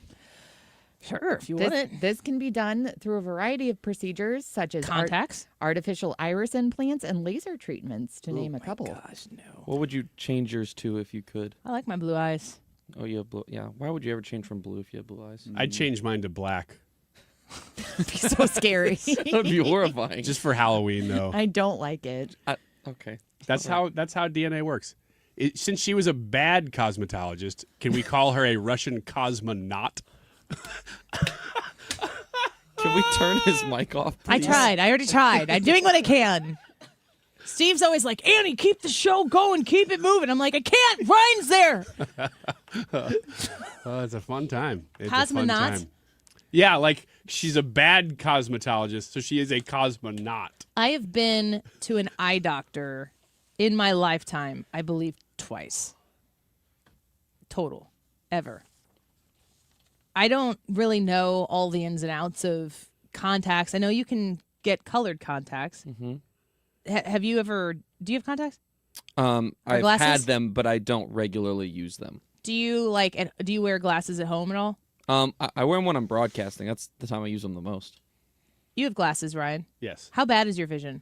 Pretty bad. Is it? Can you see without help? My contacts like Coke bottles. Your contacts? Please explain. So thick. Please. Mm-hmm. Brad? No contacts, no glasses. Trisha? I have glasses for driving at night and seeing the TV. Okay. I don't... Very specific. If you were wearing color... Nobody in here is wearing colored contacts then. No. Would it affect the way you see? No. Highly doubt it. I would like rose-colored contacts so I could see the world in a happier way. And I'll do Blanche. I hate you. He's the Golden Girls joke that we need on the show. That's what the show is lacking. Yes. Not anymore. And in the next one, I'll try to work in Mama's family. All right. Instagram says they are safeguarding teens by limiting them to PG-13 content. Have you guys covered this at all? No, but I am very interested in it. So in an announcement from Meta this week, teenagers on Instagram will be restricted to seeing PG-13 content by default and won't be able to change their settings without a parent's permission. This means kids using teen-specific accounts will see photos and videos on Instagram that are similar to what they would see in PG-13 movies. No sex, drugs, dangerous stunts, among a few. Anyone under 18 who signs up for Instagram is automatically placed on... Anyone who says that they're under 18. That's where I'm... Yes. Like... This is not hard. That's what makes the internet a not safe place. Nobody. The internet is the most dangerous place for your kids to be right now. I include social media in that. The social media is the corner of the internet that is incredibly, incredibly awful for your kids to have unfettered access to. The lying that takes place and the parent-approved lying that takes place for kids to sign up to these things and just say that they're, 10 years older than they are or whatever it might be. The access to self-harm things, to pornography for men, for women alike, for like gender dysphoria rabbit hole that you can go down, the eating disorder rabbit hole that you can go down. They're just out there. Like, I imagine the internet is a room full of people who want to prey on your kids, and when you hand over the phone and you don't supervise every move that they make, you're just putting them in a room and closing the door and saying, let me know how it goes. Am I wrong, Ethan? You're the closest to... No. That's actually a really good way of putting it. Yeah, I thought kudos to Meta for trying, and my question is, are you okay with parental controls on social media? Yes. I actually think that there should be zero advertising. Nobody should be able to pay to sponsor anything that gets in front of children's eyes on social media. Social media should be social between people who know each other, or if you want to have like celebrity... if you want to be able to follow different types of accounts, the Annie Fry Show has an account. Like, if you want to be able to follow that type of stuff, it needs to be supervised by the parents. The parents need to be the ones who are responsible for it. But no penny should be made on social media by advertisers trying to get content. It's not even products. They're not trying to get you to buy this kind of lip gloss. They're trying to get you to think a certain way, and they can expose you. You can find yourself in algorithms that can be so devastating for the mental health of these kids, and they're being forged in this. They're being mentally forged in a groupthink that is being paid to be a certain way, and it's not to serve your child. It is the devil's playground. I know that there are people who are listening to this right now who probably know me personally and think I am super uptight about this, but I'm trying, I guess, to set the tone on super uptight so some people feel a little more comfortable being like, at least I'm not as crazy as Annie Fry. That's fine. You can say that, but I'm not giving my children over to what the world says is cool right now, because I won't get my kids back. No, not negotiating it. I encourage you to put this on your kid's screen at YouTube at home. Put me up here being a crazy butt mom about protecting my children. And then if you want to be a little bit more towards the moderate side of me, but still a little more protective of your kids than you have been doing, I can take the heat. I'm fine with that. The world is out to get your kids without the internet. The internet is the fast pass to handing your kids over to the vices that will get them, because the internet will find what your kid's vice is before they even know what it is. And in some cases, it's irrecoverable. I've sat my older two kids down and showed them articles and videos of parents who have lost their 15-year-old kid because their 15-year-old kid got convinced to send some sort of nude pic to somebody, and then they turn it around because these are catfish. It's not a girl who's saying, I like you, I'd like to see this picture. Maybe they get sent pictures, whatever.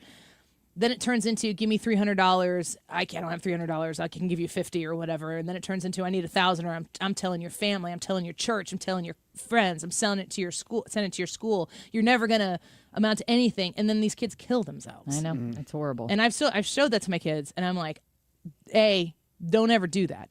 B, if you do that, you come straight to me. I will hug you. I will love you. Figure it out. We will get through it together. You are more important to me than anything. Amen. Ever. but we have to, as parents, I do want the social media companies to take more of initiative in protecting the younger people who are doing it, but the parents have to be the front line. Always. In everything. It's the job. Tennis player who said a kiss caused his positive methamphetamine test gets a 4-year suspension. Giancarlo Oliveira, who represents Venezuela, was suspended for 4 years by the International Tennis Integrity Agency last week. He was provisionally suspended back in January following a positive test in November of 2024. He denied taking the drug and made his argument at a hearing with an independent tribunal, which decided he couldn't prove the drug's presence was unintentional. He will be eligible to compete again in January of 2029. Annie, are you okay with tennis? I love tennis. My husband and I used to play tennis when we had like little kids that we could put in a stroller and kind of attend to a little bit. It was a fun way to stay active, but we haven't kept that up. I always thought that'd be something we'd maybe do in retirement. Is that guy's argument that I don't take meth, but I do make out with people who do? That is Love the argument. is like a drug. It wasn't me. Yep. Very well done, Ethan. Thank you. Do any of you people play tennis? Pickleball. I played played pickleball. I played a little bit. I didn't play in high school or anything, but I played it for fun. Can I beat you in tennis? Because here we go. I have no idea. I don't know. Are you hitting from the girls' tees? Yeah, right there with you. Oh. I don't even want this argument. I'm just trying to make something out of it. Sitting under the desk. I don't care. It's okay. I know. It's okay. You can just admit that you lost. All right, let's go take a break and go to, when we come back, a quick dip in to see what President Trump's announcement is about. It is about IVF treatment. We'll hear what the president has to say when we come back. Don't go away.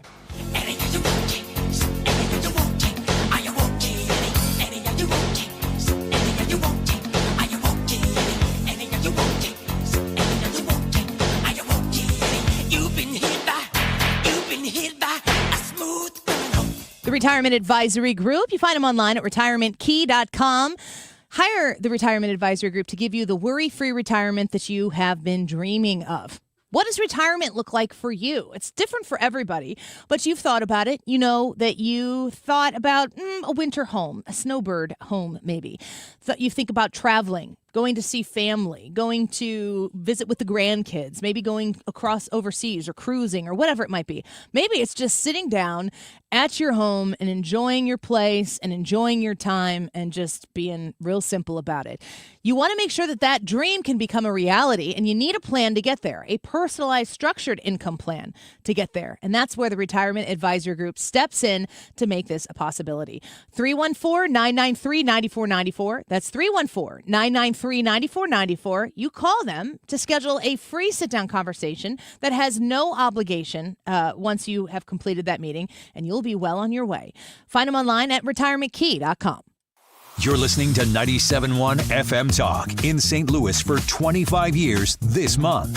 Thanks for being a part of a quarter century of engaging local talk. 97.1 FM Talk, St. Louis Conservative.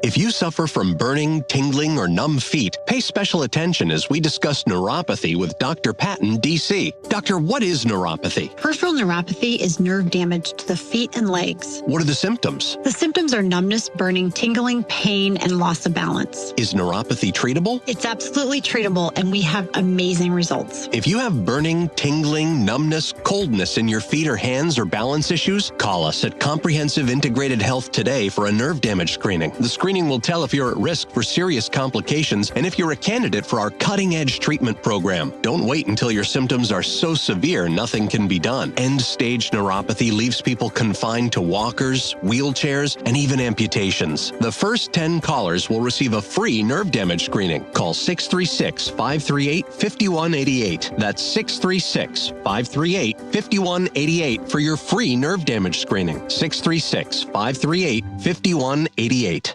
Thinking about a bath remodel or swapping that old tub for a sleek, easy-to-clean shower? It's Mark Reardon from Michael's Baths with one question: what's there to think about? Michael's beats the competition by 30 to 50%, uses top-quality materials, and backs it all with over 30 years of experience. And now they're going to throw in a free shower door or $500 off. Schedule your free in-home consultation today, 636-775-0800 or michaelsbaths.com. That's michaelsbass.com. When you get hurt, you don't want to end up on the injured list. You want to get back in the game, stronger than ever. At Morgan & Morgan, we're the home run hitters you need. Morgan & Morgan, proud sponsor of the St. Louis Cardinals. Injured? Visit forthepeople.com for an office near you. It's Tom Ackerman for Ophthalmology Associates, the doctor's doctors, 314-966-5000 or online at youridoc.com. This is the Annie Fry Show on 97.1 FM Talk, St. Louis Conservative.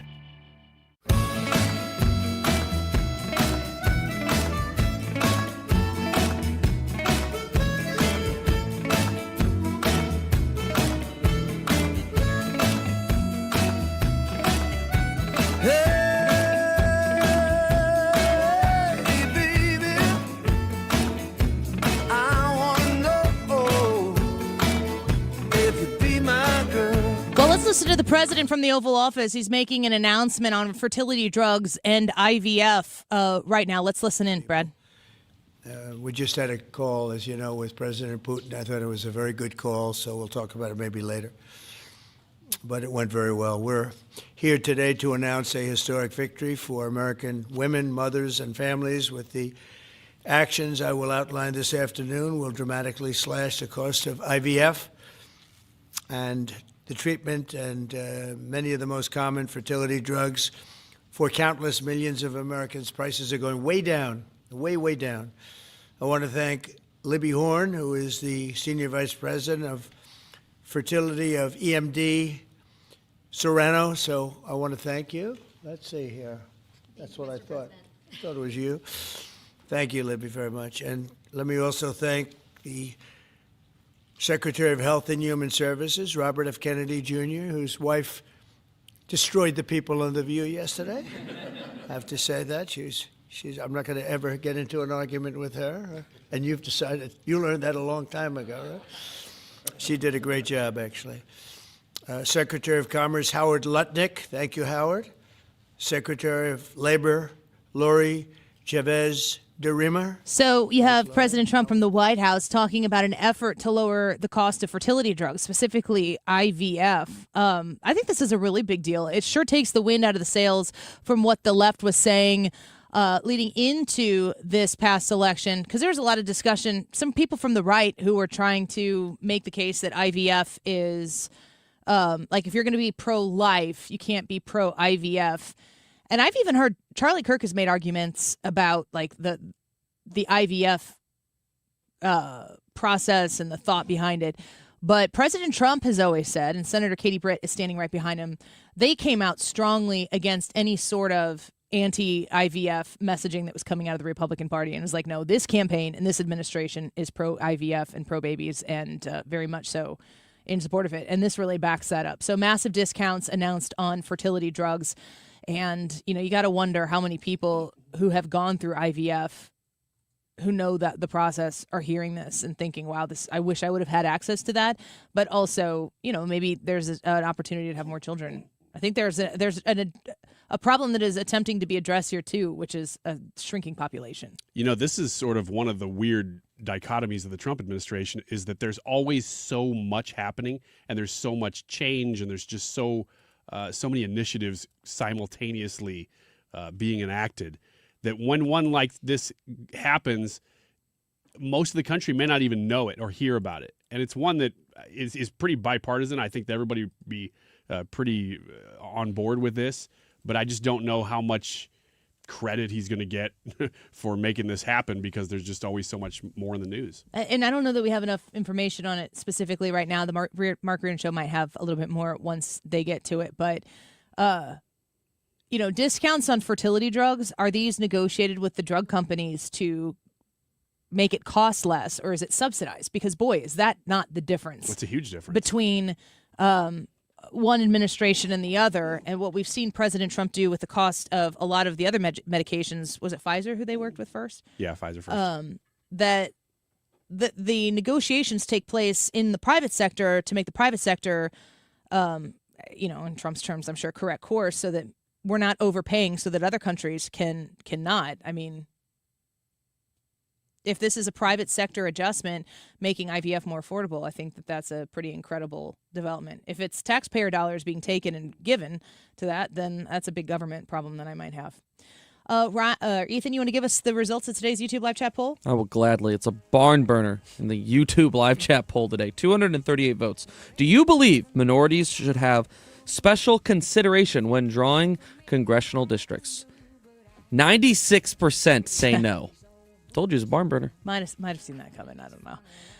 We appreciate you being with us. A reminder, you can podcast The Annie Fry Show wherever you get podcasts from, but you can also stream 97.1 FM Talk, St. Louis Conservative, the Fox News radio affiliate here in St. Louis, on the Odyssey app, AUDACY. So if you're listening to us on the Odyssey app right now, you keep it right here, because just like on 97.1 FM on the old radio dial, the Mark Reardon Show is coming up next. What do you want from me?